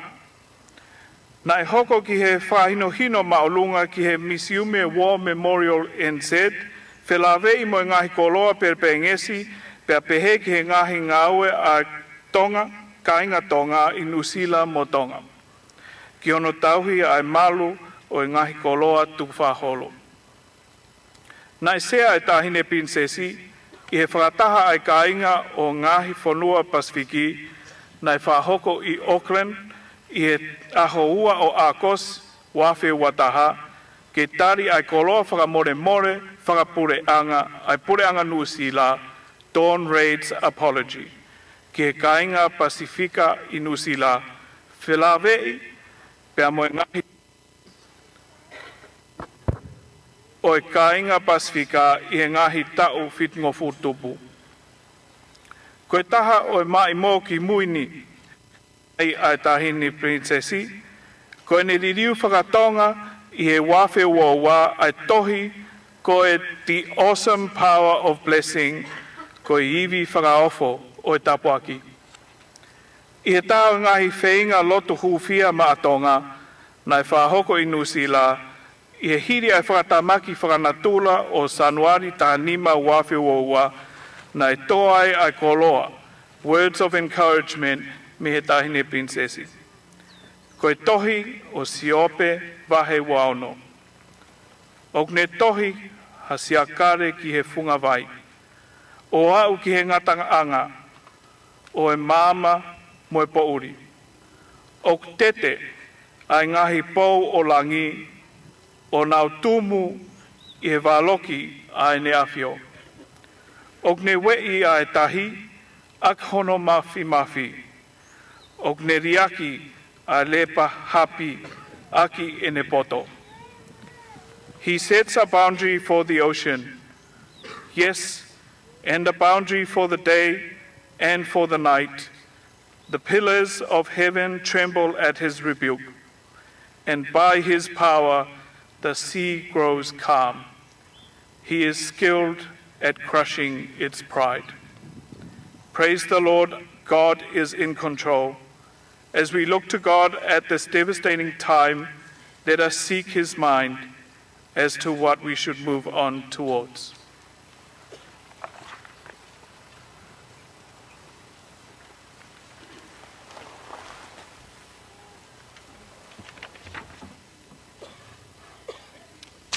For Fraimi Honoa, o e whaangiau o e himi, whamonamoina ka mōmea ki tauhiwa, e uspela pe ai vesi uluaki, whamonamoina ka mōhiwa he vesi ua, nima, moiono, o hange kone hahi porokalama.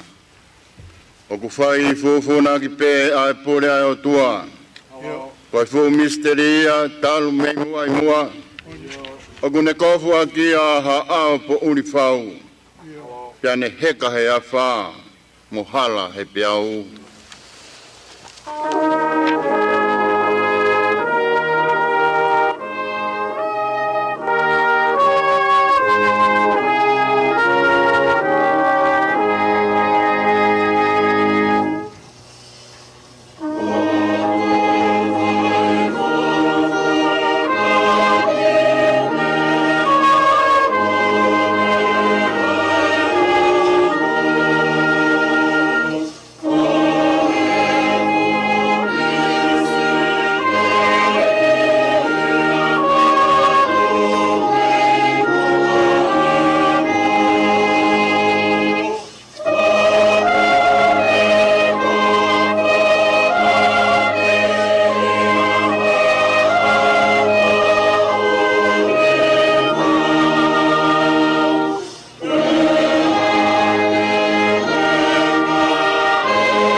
Tapu ki e o tua mafi, ko e whakarewerewa, he mea kotoa.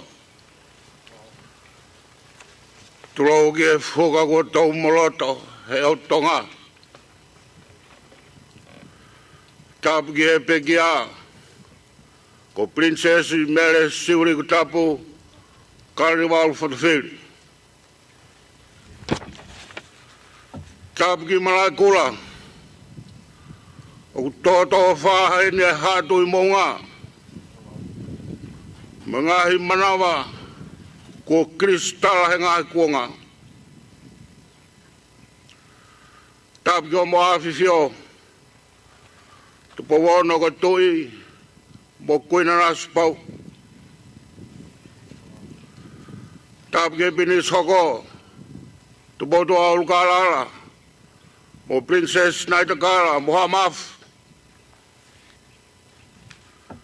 Tapu ki a Princess Charlotte Mafleo, Pire Tuita, mo Princess Ofeina Lang for Fanua, mo Tamaiki Princessi Katoa. Tapu ki a Prinisata, Pinis Carnivalu, Lord Whatawhiri, Pinis Tungi, mo Takalaua, Pinis Tui Pireke, Hatala Whare, Kamaa ngai haa o e whanua, hangata moha hawea, whare whisimo, whare hakiri, Kamaa e hoek no bere, o e whanua. Tapu ki kau whawhonga ngai pureanga muri, Tapu ki ek paremia me kapneti, se wharerea me pureanga. Taparawak, takap mo kioa, rea uri mo whakalota manafa, ka maa katoa ki malmalo fulang, moha matapure. E tō ke utulou, ke molu malu e ongo kauhala lalo mo kauhala utu. Pe mea toa ko maafu mo sia ko me ongo, ki whanua motu mo e pae mo e oturangi, ki whanakawa mo alo tere mo e wao mapa. Tapu ki kau taklot me kau whaif kau lot hufia, kau hiva, ngahi ako anga. Tau malu e ne awhio, ngai whakalangulango e ho. Tala mo ka pui, ki ngai tuang katoa whatapua e pangai o e hau me lot. Pulupe ho tuku urawak, ka maa makarang hiva, kau whafunga ia tu e tau whakamaro. Honga ia mo e tau tatau tuku, ki tahena ko Princesi, Mere Siluta Carnival Whatawhiri. O mua na whaiha maroa, ka talaki tua e whatukiani. O eiki e tuku whakaholo ko tūholaki, i whare tu pou, i hātala whare. Ka toi whewhe ko e whakatalutalu e, malamala eni e kau rahi, ko e aka e kau ko tahi, ko haia sola tene to e kei. Port Profol manga me ipseria se misi vahe tolu, ves hoful maa fitu. Ko e whamatala ki anga tuma, o e poto me olunga. Pea kuhiki o peheni, ka ko e poto me olunga, kono anga tuma u ko e maa. Pea hoko ai mo ene merino, mo ene whakatui, o taka whakaore mo mohu manawa ofa. Pea fuhi ai e fuolelei, pea kui kai ngutu ua, pea kui kai momore olunga. Ko e kawenga, ko e princesi, o e poto mei olunga.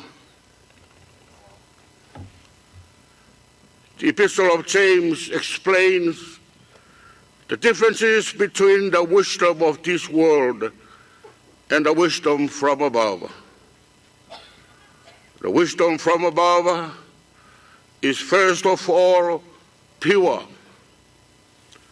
then peace-loving, considerate, submissive, full of mercy and good fruits, impartial and sincere. Our theme, a princess of wisdom from above. Today we rejoice in the fact that Princess Melchizedek was a princess of wisdom from above.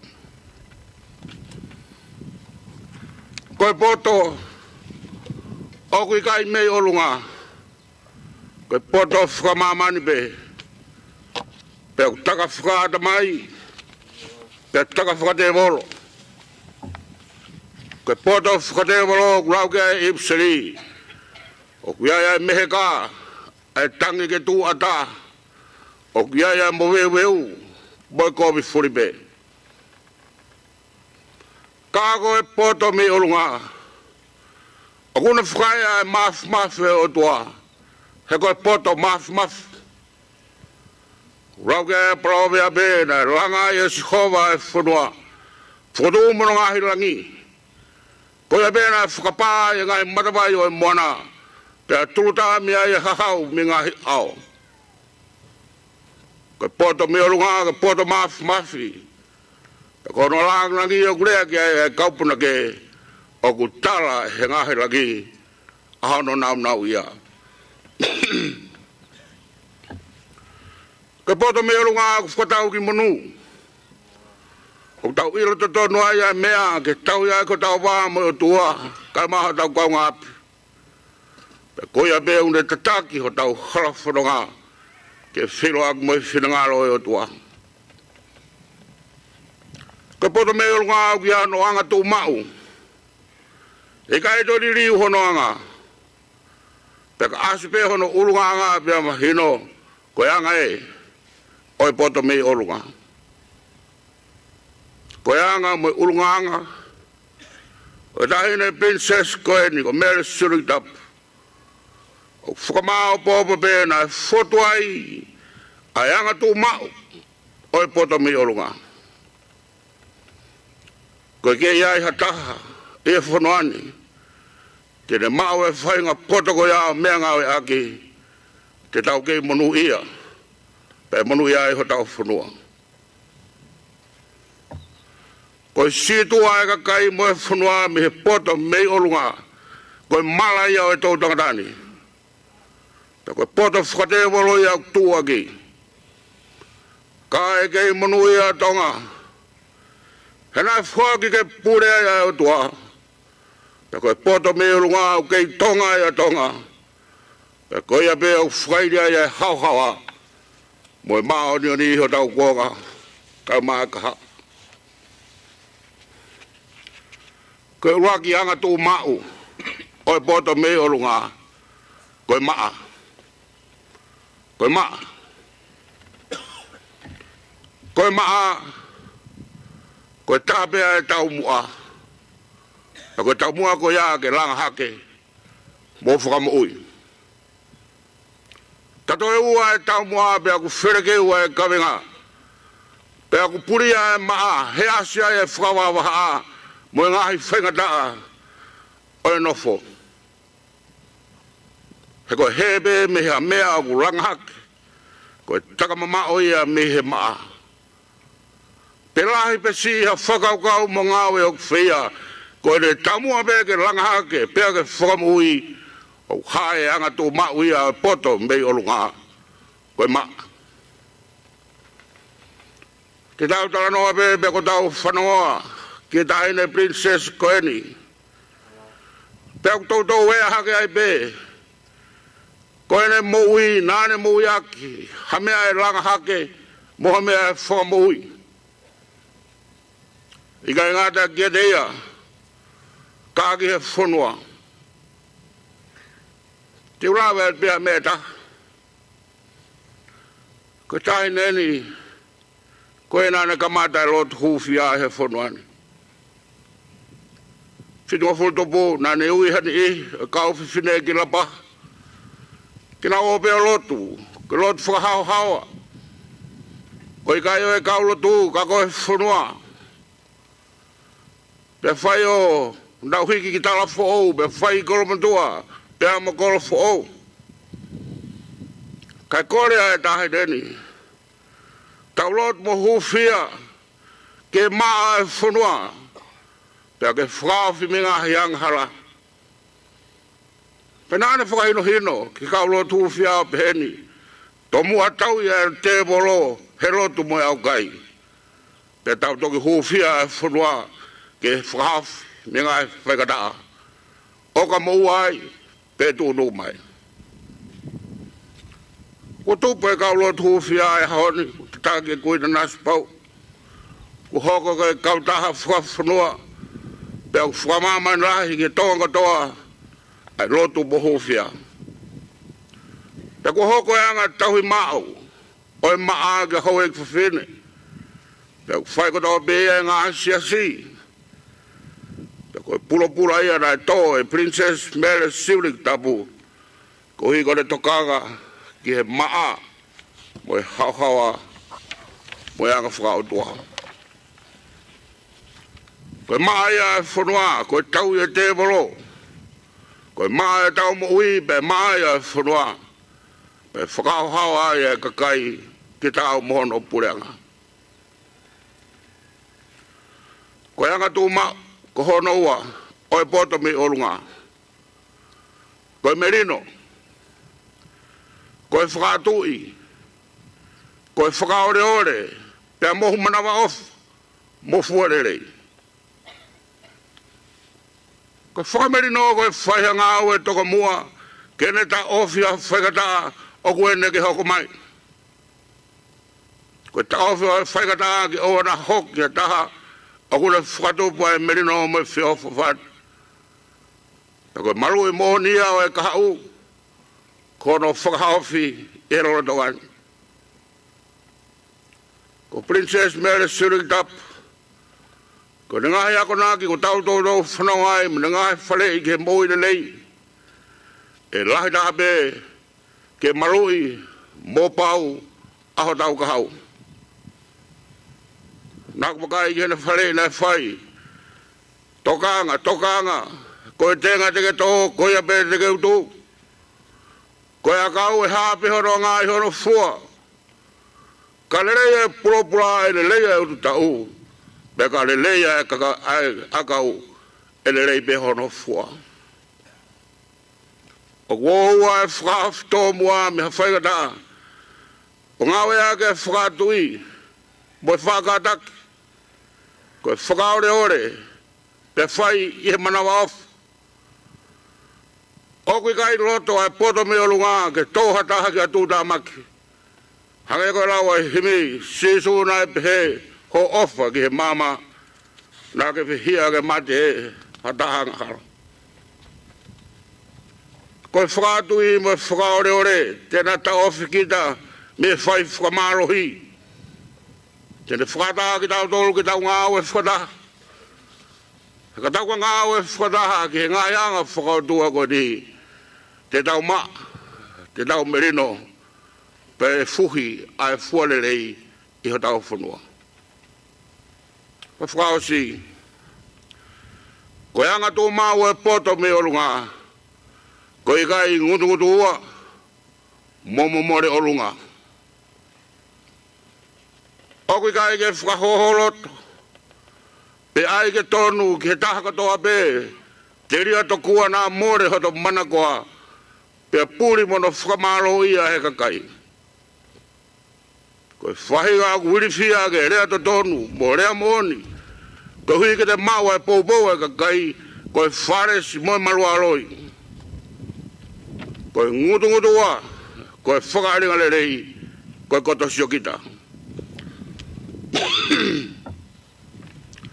Ko e poto me olunga tene ngāho ki tau tolu, tene whakarota hei ki tau tolu, ke tau whaito tonu, tau rea mohoni, Leo mo pe ko hai be vera o whakanga mo whananga te tau tuibe pe tau whaidodon.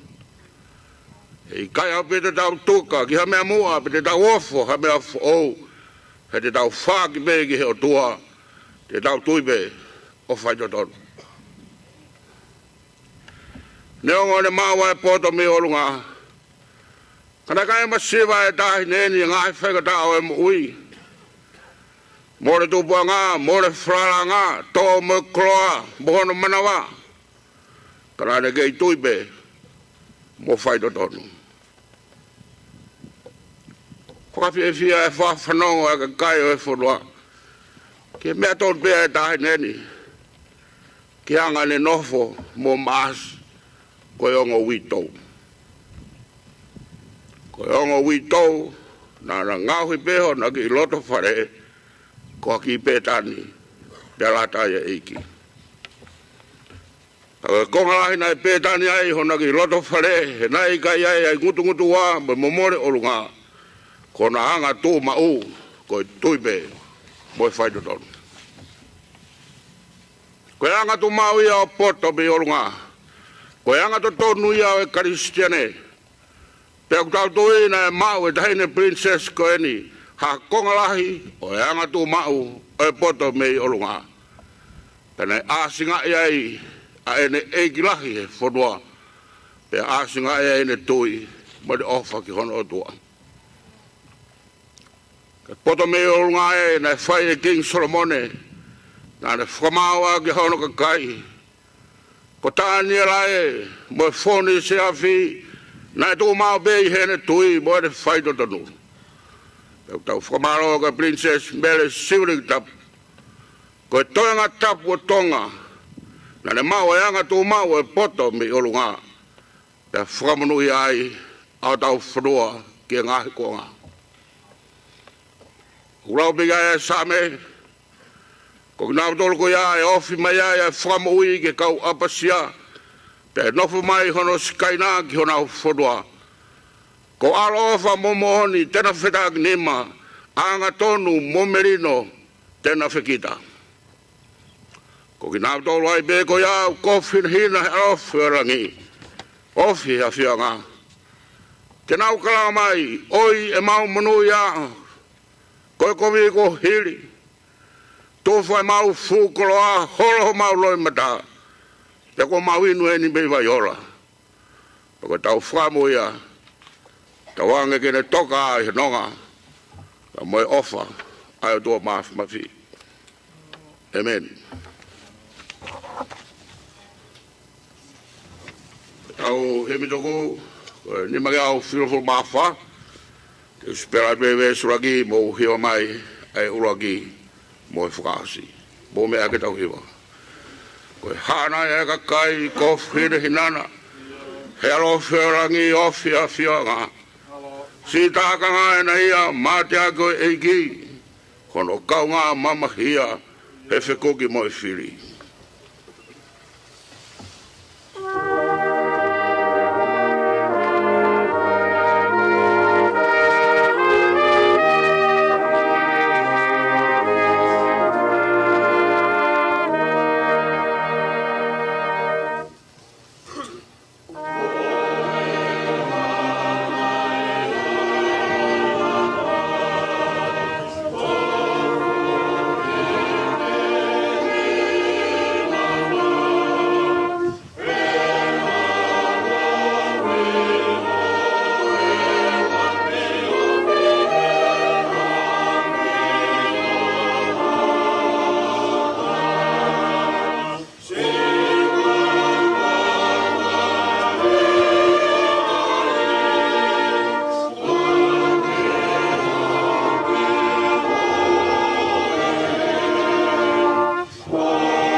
Kata ke o mea hifo.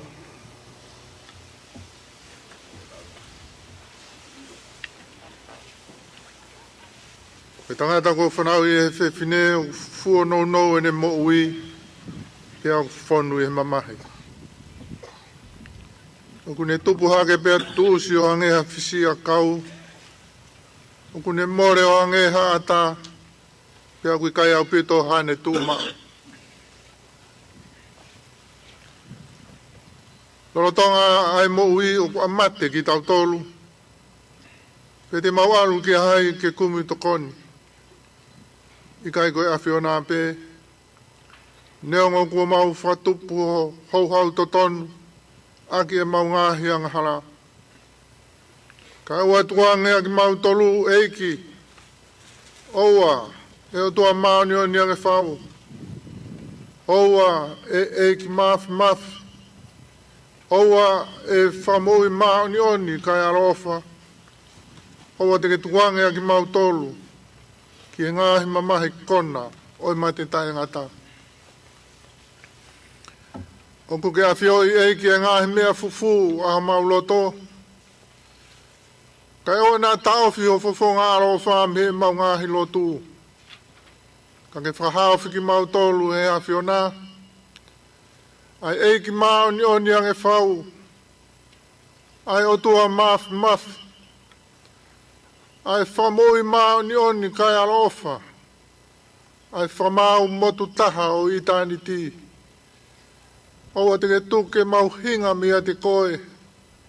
Iho mau hoa whamui. Koe uhi koha mamahi oi mate. Ko mea e whinangalo e o tua mafi. Ke uiange lau maari e si o tau toko taha kua hikini.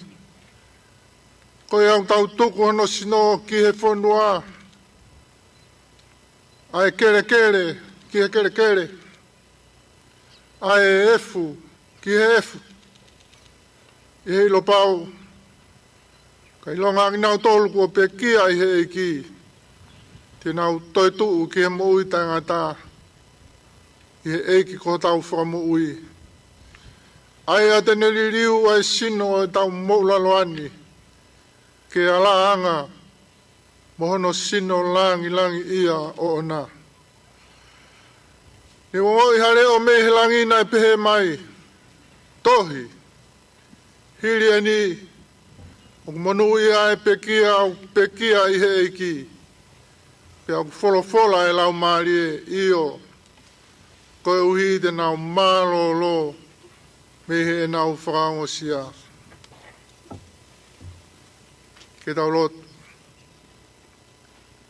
E o tua mafi. Ai a whiona au nonofu mo koe ngahi lau maari e kakai kua hiki i he eiki. Ko whakataki nau tolu me ngahi kawenga o e mo uini. Pe au nau mo ua. Ai fia mo e monu ia. O mau atua e whakawhetai i o ofa ki o mau tō tahani. Mo o vete angeia me ngahi kovi o e maamanga halani. O mau tukloria ki o hua whatop tapu. Koe uhi ko kau sevaniti ko hiki e lot moni. Pe au mau kore. Ke whinangalo lerei o whakakakato e lau o hokakai whiri. O whakatoto mai hopure anga. Koe uhi ke au sia e ki mau tolu. Mo ki nau tolu ko hiki atuna. Ai whakahahawa o i sino. Mo e lau maari e. I he monu ia mo e koloria o itaniti. Ia Sisu Christ koho mau eiki. Amen. Koe keresa eiki ko Sisu Christ. Mo ofai o tua mo whiohirau maari maoni ni. Kia riki tau tolko tō pia o tai ngata. Amen.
ko e lava kakatoia ai o au malanga pe mano tu fuafetai ko me fai ki o princesi mere si ulik tapo ko pokala mau ko hoko mai ko e whana whakapapa pe me he kautaua ne a fio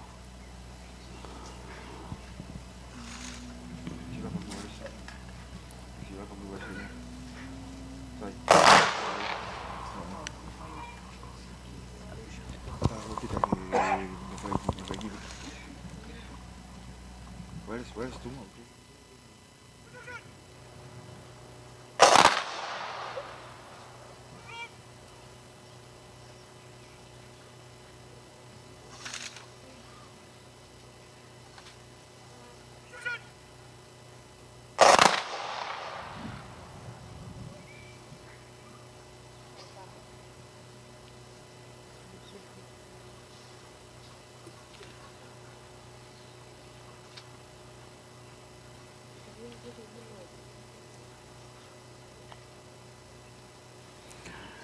e file vai piukala ai fasi iloa koe the last post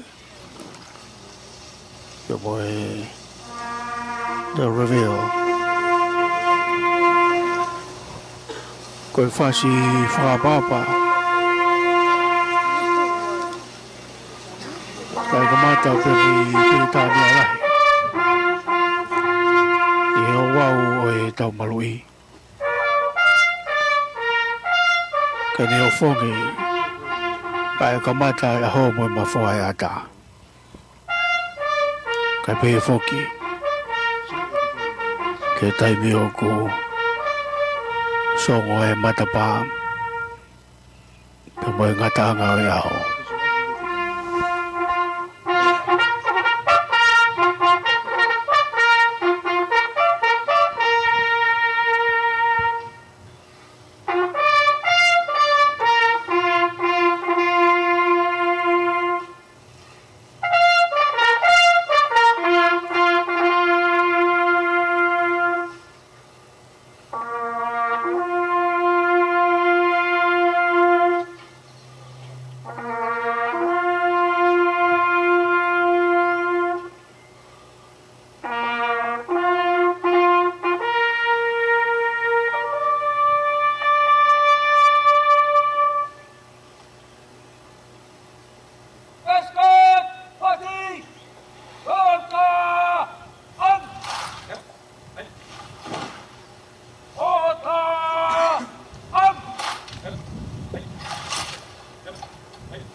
Lava ia ngo fasi whanga porque so dia I suppose pe mo e revol ko e hoko ko ni tamini ko e ya lo ni ka o ngau ko ki fuka te la wanga o perpelu ai fuka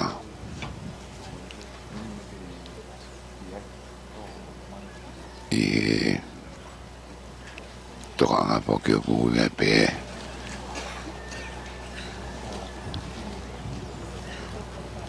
alawaki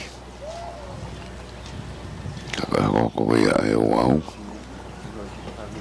ko fuka pelpeluia untuk obat kifai ai interior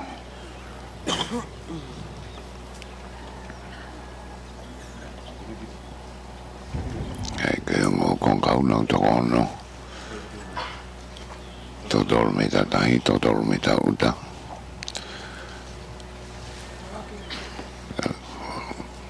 lawak ben ako makbeta kagi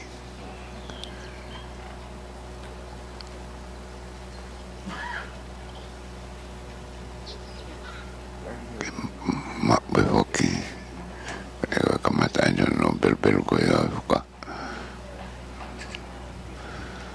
ki makbe hoki fana wako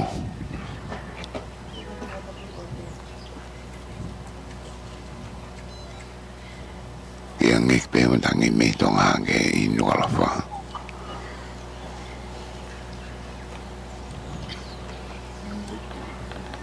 ai ko belbel no fuka ngai te waki ki ono po ai ko ia ki terio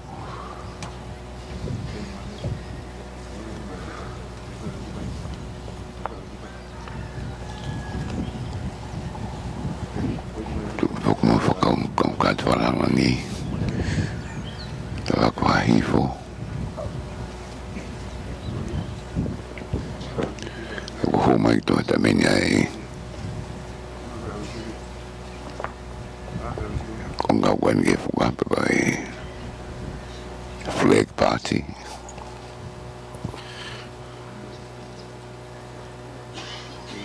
Roto nga pelu he taimeni he kauka te whakatui kai fukatonga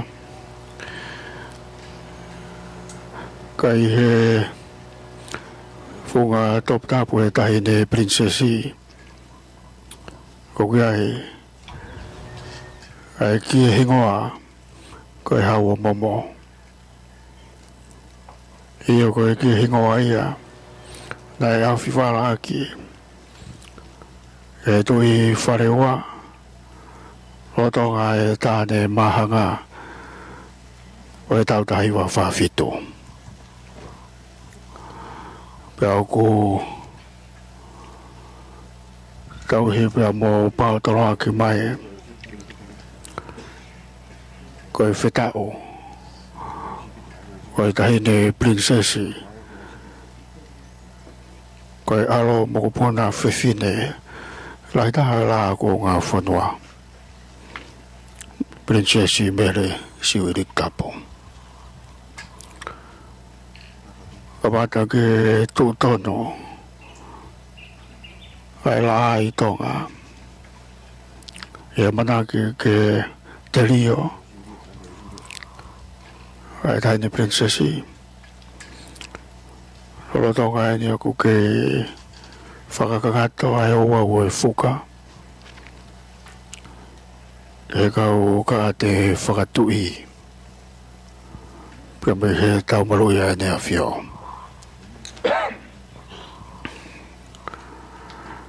a whio he ni ai nā whiwhio ki tupo wono au mā ai tahi ne kui ni taloni kui ni na naspau o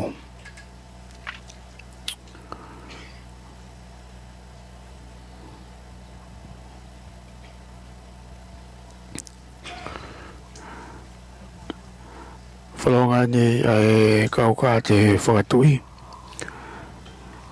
Pea moe whuka tonga.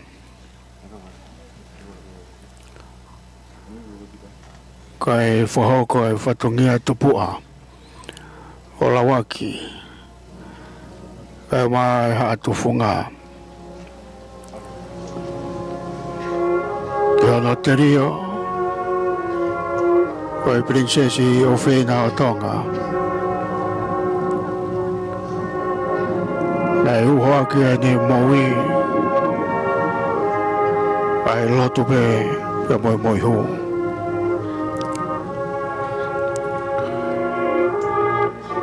O lawaki o ko nei he tokaanga e tahine o whakatonu tonu pea mo whakatau tapu ai molu malu pea mo e ngeia o e tokaanga e tahine princesi pea mo e taha o e ongo ki e hingoa talo pea me whekau topoa nai whai e whasia pure. I o e lau mata o whai ngā. Kai pehe ki e hau o momo. Ko e nia.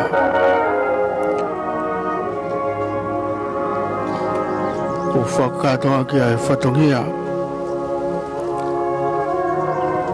Ke o auteri o e tahine princesi. I o kono a whiwala. Ki maunga. Pea koe nia kau hātufunga. O kunau kawala.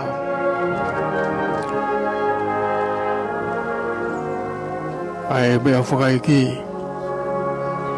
Ki maunga.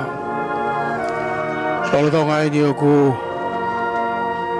e maunga e kau ni matapu.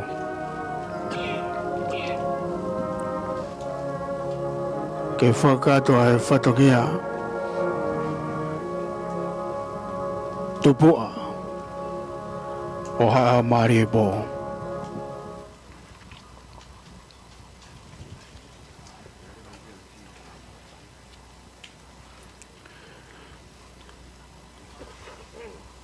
Whai atu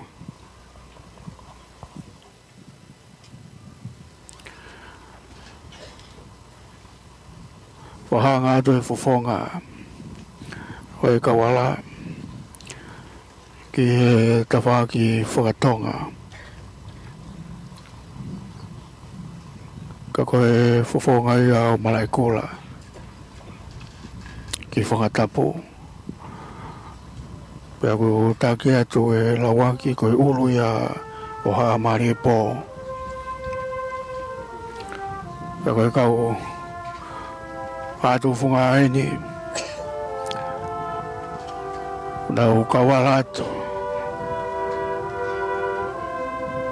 ai mea whakaiki o princesi mere siwirik tapu kane toka whakataha pea mo erisiwa fusipala taukio ne tuku rane toka ki malaikula i Septema o e tau tawalu walu hiwa. Ka koe whehuhu ia o tupo ua, koe la a hono ua o ngahi kua ngā. I o utoka e pia mo siausi whatawhehe, tau tai tokataha. I mo unga, ngā ne toka i he Novema o e tau tahiwa e tahaua. Koe nia ai alo mokopuna whiwhine lai taha e laa kou ngā whanua Queen Charlotte Tupautoro.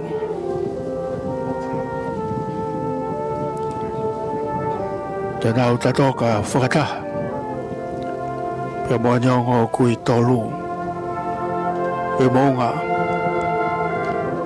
i oi malaikola koe te reo anga e whare o tupou. Pea mo e tui haa mō ngā. Tālu pe me hala e ula ki whaa. Māu pe whoki pe mo e kau whai whatongia. E te whaa ki whakaihi who. Ki hono poni e whatongia ko ia ki mō ngā.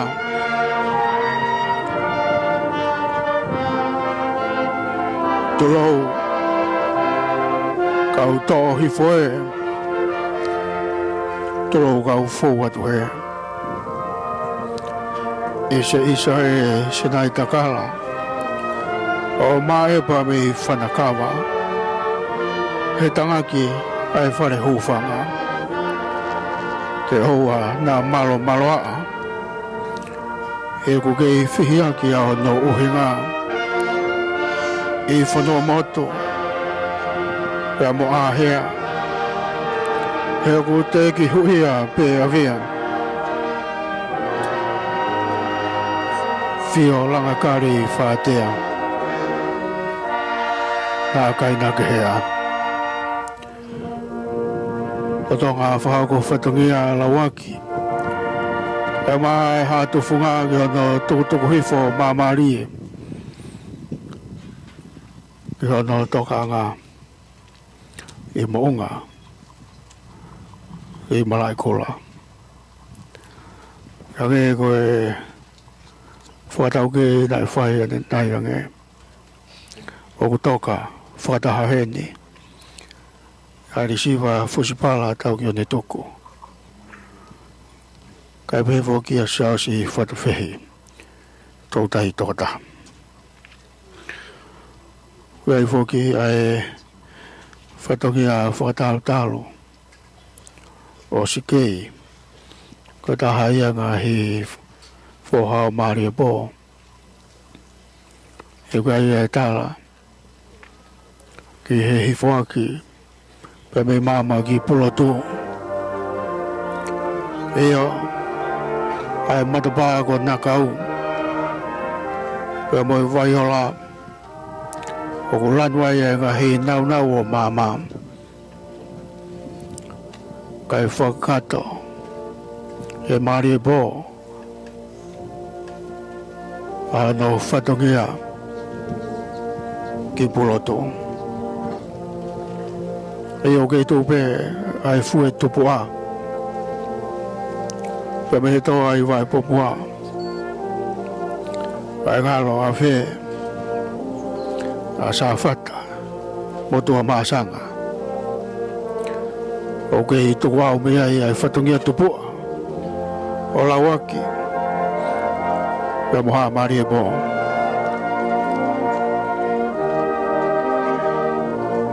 kei mounga pe ai hatu funga pe me he kaumata pure a Marbo a Maria Bo pe me ho maniu tau kai ba ai ma kau ka helo tu pe mai no mai ko toka e tahine ki ono toka ngā ko taka pueni ko ne hifo pe me mounga pe moi wheta o e tahine ke momoi mai ke prinsesi Kalauni prinsesi Sinai Takala toko aho whataha pe moe ki hingoa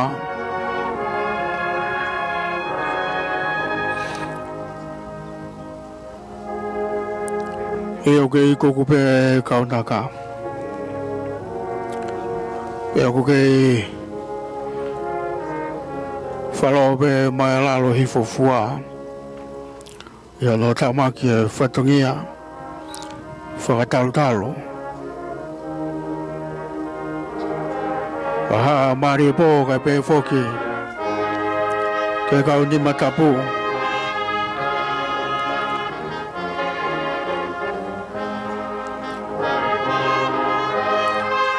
hei foki ano tuku hifo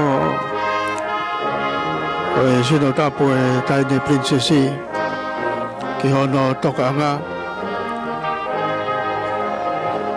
e whailonga mai rewa lawaki e mota kapu kai pe ki hauta ulu ko kakato au nau whatongia tupu a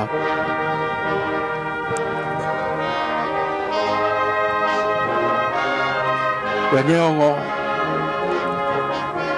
ko re vai tai e whakaroto mua neongo e pulonga e o tutonga kako e koto whakakoloa ki langi tau poto Iyo. Tā koe māma hiki tēni ti pēni. Koe nofo muri eni. Kai tau ki whakakato e whatongia kau hatofunga. Oku whahoko aki pē nau ni mao i kai ha mea ngā ue. Ke tau hia e molmalu pe mai ngeia. Wa mou ngā ka maa whoki, ka mala e kula. Koe whai ngā whatongia whukia nia ku top tapu. Pe ko pau ke molmalu a no whakahoko. Taimi tatau ku matafi e tonga ia. Pea langi maa, pea lanulangi ai aho. O nei whakateunga mai e nau. O e tahi nei princesi. Ke i taumaki pea kioa kai maa whatungia i loto tonga. Pea kia motoa puaka. Pea mouhi. Pea moe kau whatupua. O nau puke whakamolo o e tui haa mō ngā pia moe tui ka nok polo.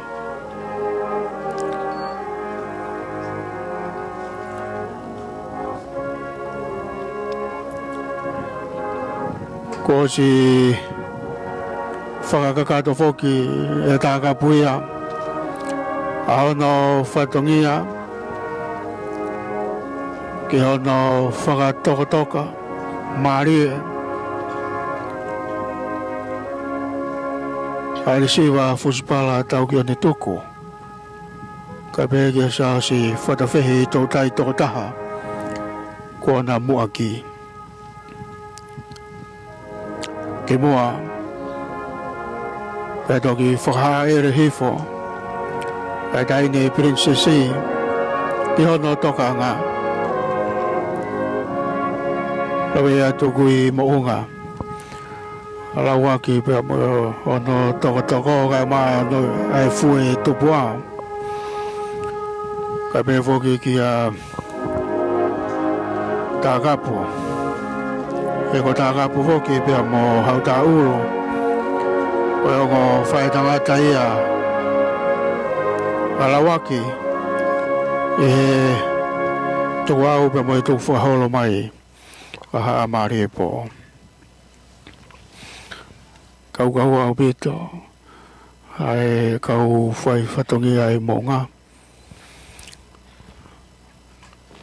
Pea ko ke ko ni mabe. Pea mō whakamol malo. Pea kau ni matapo. Kau nau whatongi a whakatau talo. Lo tonga ni ko whenga ke sila i ai toka ngai tahi nei mounga. Ia no whakakato he kau mata apure alawaki.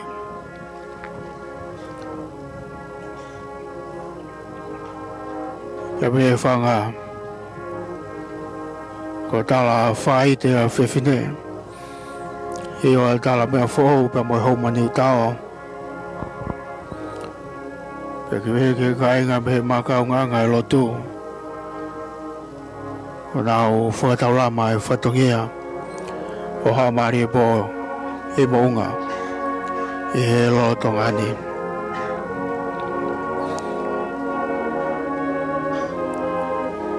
Pena taku i he pure a whare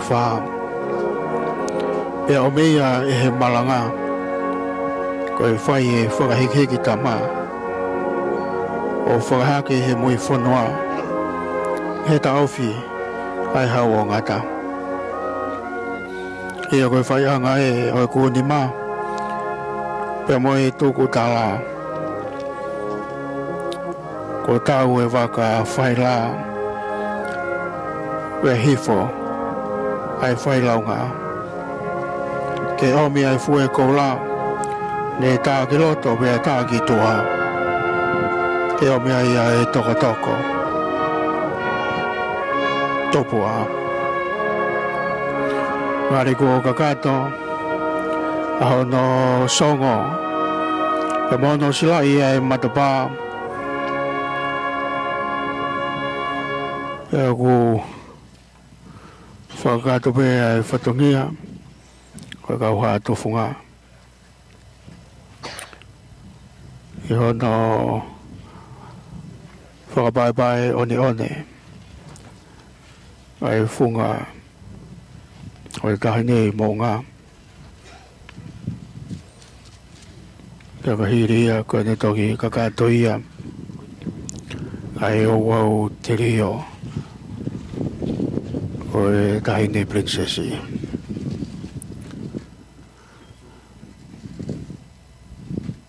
Kei tūpe ala waki pia mo e toko mo e fue tupua. O haa maari e pō.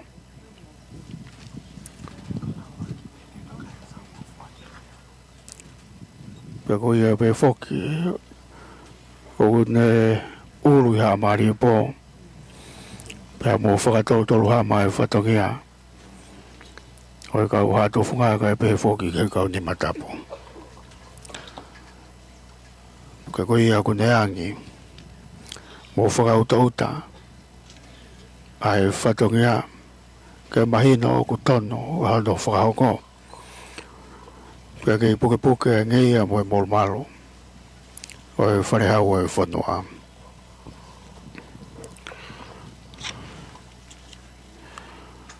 Molmalo au vito. Ai mea whakaiki o e tahi nei princesi. Pea kei tālolo me ai whana wako o e kurisi Gonzalo te. Pape ke kau ni matapu o nau kei tongi a piha nau whatongia. Kei o tongani o ko rawe yatu o ku whetoku mai pia o ne i he ahi oa ko lalanga. Whetuku ni mape hato funga ki hono whaone one ai te rio anga o e tahi nei princesi. Ka mātu a whukpea ni a lawaki o nao tongia a hono whatongia o nao whai whatongia pe mei maunga.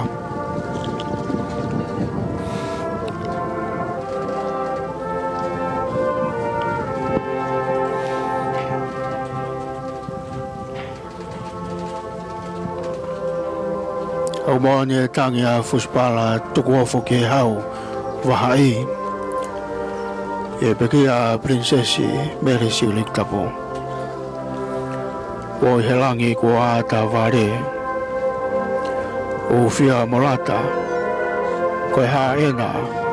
Koe ha e. O ngari ko inu mia. E koe taki he pore. E te rio mo e kakapu e langi tute. Pa e mana. Pea fofo e ngalu here. O afuhia e heilala monia o feredite.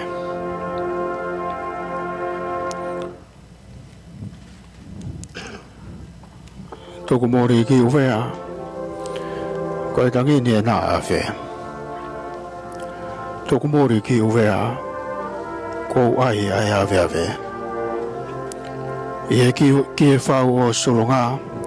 Ko nau lau mape. Pea toonga a ai puri a makamaide.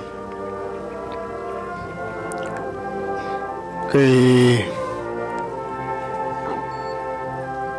whetoku mai pe ai onione e ai oa ko si la langa. Hange ha whakalo masi.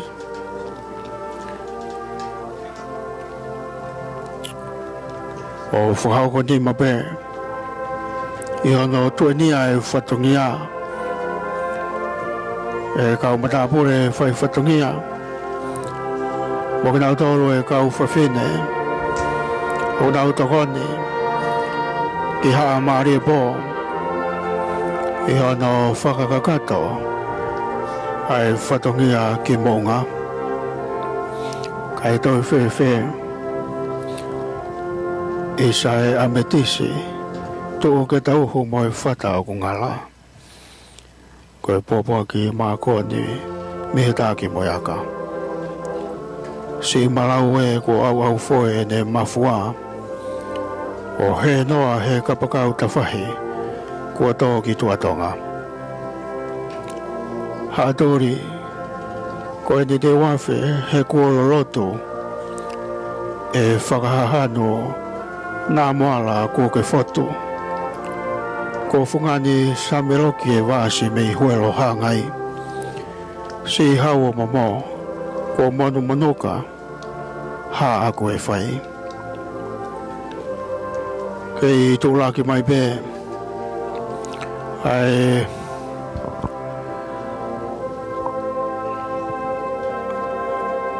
whatongia ko ia o ka wha tu whunga ko whetoku mai ki pē ngahi oa ko whawhonu ani one e ka u whawhine e a whakapai nima pē o tokani ki ai a tākapu ki ano taria e angi mo i whahino hino e mo i whautouta ku whai e maari e pō kei ko nima pē kai kau mau katai kau mau kirikiri pega mau anai pe mo toenga kai kau fai fatongia ngari ko kakato e fatongia ko hi fumai alawa ki pe me monga kai be foki ki ta kapu ke nā whahoko ki hei taumua ko kakato e whatongia o haa maari e bō.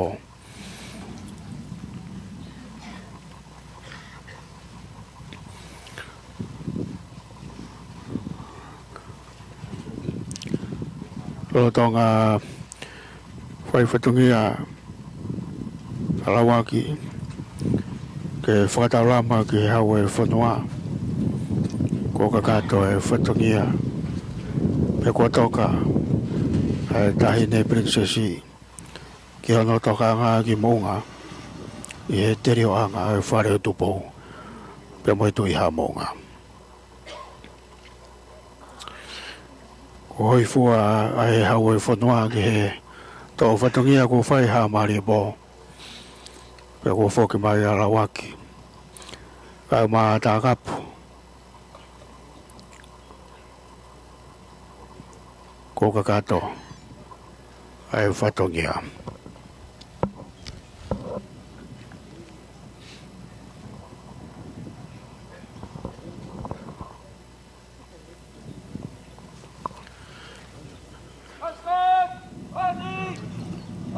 Te wadene ki he whasi whakawhanua ka liwa ki ai haere.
te waki ai li waki ai harigi plasi kola vai fatongia ko ia i malai gola ko toka dai prinsesi bele siulik tapo Carnival Fotofiri i moonga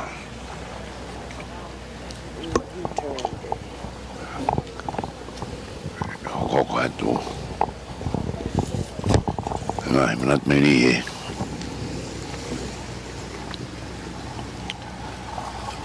ini kei lamari kamata pe mi aho tawa me taiwa whavalu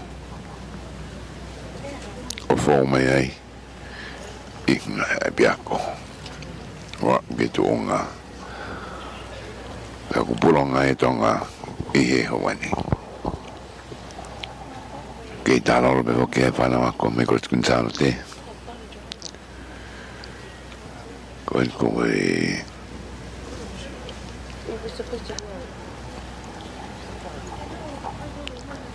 merere e haere sma beho ke vehana e kapua pe ao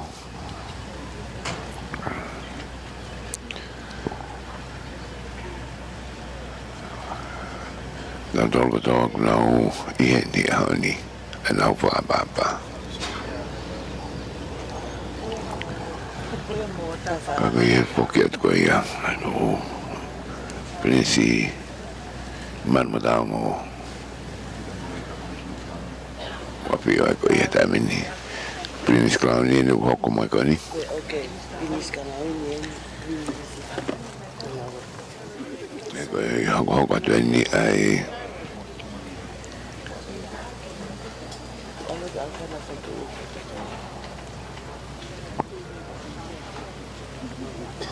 ko ia hoko beni ai Tami ko ia lava whatungia koe ni.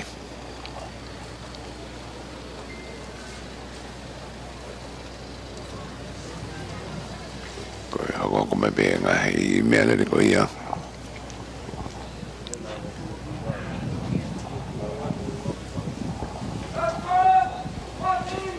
I maa be hoki pia mo hei.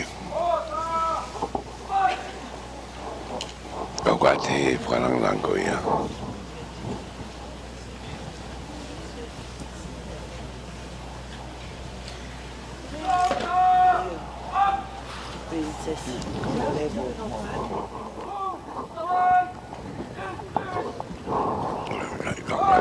Not real me tama peda ha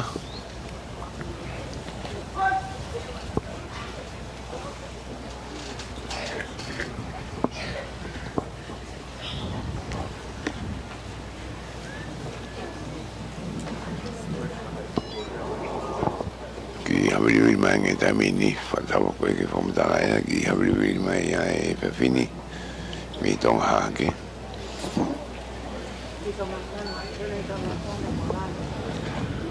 ai ko hok hake ai kilano pe mo ai ki como fana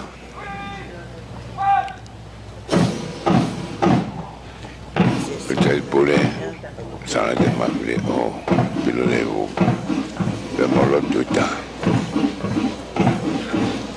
i tem de tango tak mai toka al kwalang langi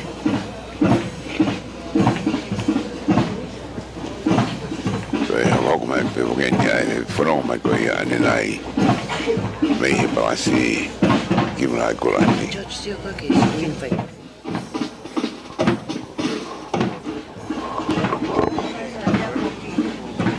kagani na o fokini dameni hang be ko ke kawifi kwata boge kawifi ai ka polistonga be mo ka tauna o ele avio drama ita to lu na taki mai ai ta me ka polisi be wa me ka da malo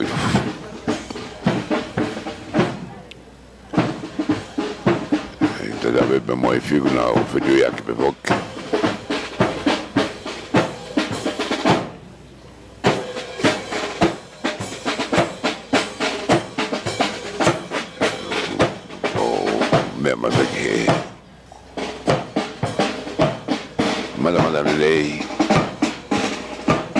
ai te ko ia ko ta ya fio con ka weni tau ta now basically Italiai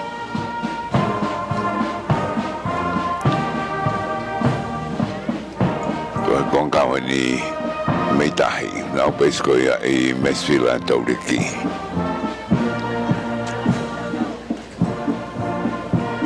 Perché per non tengo, ma vedo la hi, da hermeti, lan matam, in hina, kai da da hipoki o kepikina dolo. Of course, I'm still waiting. Kalau na alfa konga bega e konga na fana. Bego te wa aya kota. O como que konga ko ia fuka. Ko wita fukawa ko. Bege ka fata. Kalau dolbe aku daki ko ia e foki be ha pa doi e prinsesi pilolevu be foki gelo tuita siamo e Kilian Hola e ho mai anga dolko e me anda vage ki na u foki ko ia ia honi e o ma wote fana wa come criscutante bona i kakala ki monga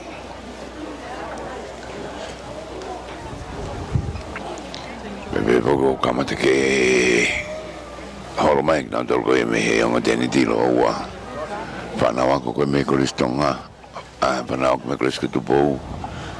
Pana ako ko iya. May ambi ako ko may lapaha. Bebe boki. Kikos konsarte ko nung kay mga beboki heni. Pana ako beko ulit ito ay pumafol ko iya. Talmi yan afi. Dali may tagpo ano po. May malayo ko po na magitagpo. Ya main ke pong ini kenapa ini amalai kula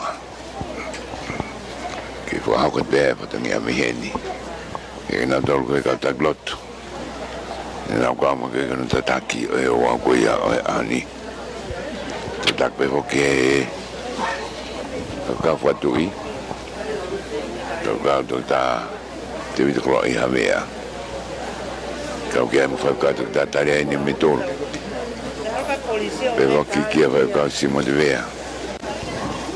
Cámara masía. Moki na todo que toque ni la camai. Capang eko tu mai. Ai più galafi. Meri sul tapo. Carnivalo fotofili. Mi ha così ko ya message ko litongani. I Epsom che si asi Englani Orlandi. He dances in girls Englani. Mai ngai falang lang dan hang maku. Grand Cross, All of the Crown, KBC, Royal Medallion. Ngai keke ko ya ngai falang lang le mak ko ya vefini. Bebe poki mani hoko magoia ki ngahi whatongia. Ai fufu hoko koe fufu whiwhini tonga ia. Ki hoko. Koe mimi pae parerea. O waikoha uruaki ia. Koe fufu a mopuna whiwhini. O rago unga whanua kuin salote. Ia mai o hoko koe taki. I preseni lang whanua whiwhini tonga. Hoko atu me kun salote mok na tol na takimu ata lo futu la fo na ta hewa ni matolo hoko mai hoko ko fonga fa henga fa fongi muri na conference lahi hoko ko palestini ngai ka talahi abito o kau i pray breakfast mo palestini o Ronald Reagan o America me ta hewa barbaru mai o ka nga wataha ko ia small island states o ngi funo eki o do fonga ia tonga ni ngai ko ta ko ia ko ko mai ko ni ko kama te la ka ke fa no ko ni me ta ku la we ni ta mini fa na tanga ta me fa na we fini me no ko tita e una kwa mo ko ni e honi ka ko e na fe tu ko me ni e ta mini ko ta mo kai ko to na to e fonga e manatu to ngai manatu me ri o ngai be ko ni mai ke ko fo muy ta mai ai mai moa o mele siru tapu o kawa do ai ki vrada ko ia ai kore fo mo more a brianga no sila ke kai pasifiki i do ko e don rates apology I akosi o wano a wataha ko ni tu ia ki he hoani ai lava ko ba ko fo da wanga me ni o lava ka gato pe futawange ko ko ka kate pe futangia si tunga manto mo tunga fili manto ne ka mai me ane afi o re mai ai wa ka ia ki ahoni risate tana tohi pe voki ki a Webster Junior Lea tupo Lea ya filia paya Aripante Junior Kisina pepo kiki a Meren Kopu mapa tamalolo Leti Lusane Luani Katarina Tohi me studio Makatohi me mo kone ti karangata aka mafoki atulu e mo sono o finenga no foka ma melila manu pe me malakula tonga ko ya o foka o ta makeni pita takafua e foki ki a fotare mo te fua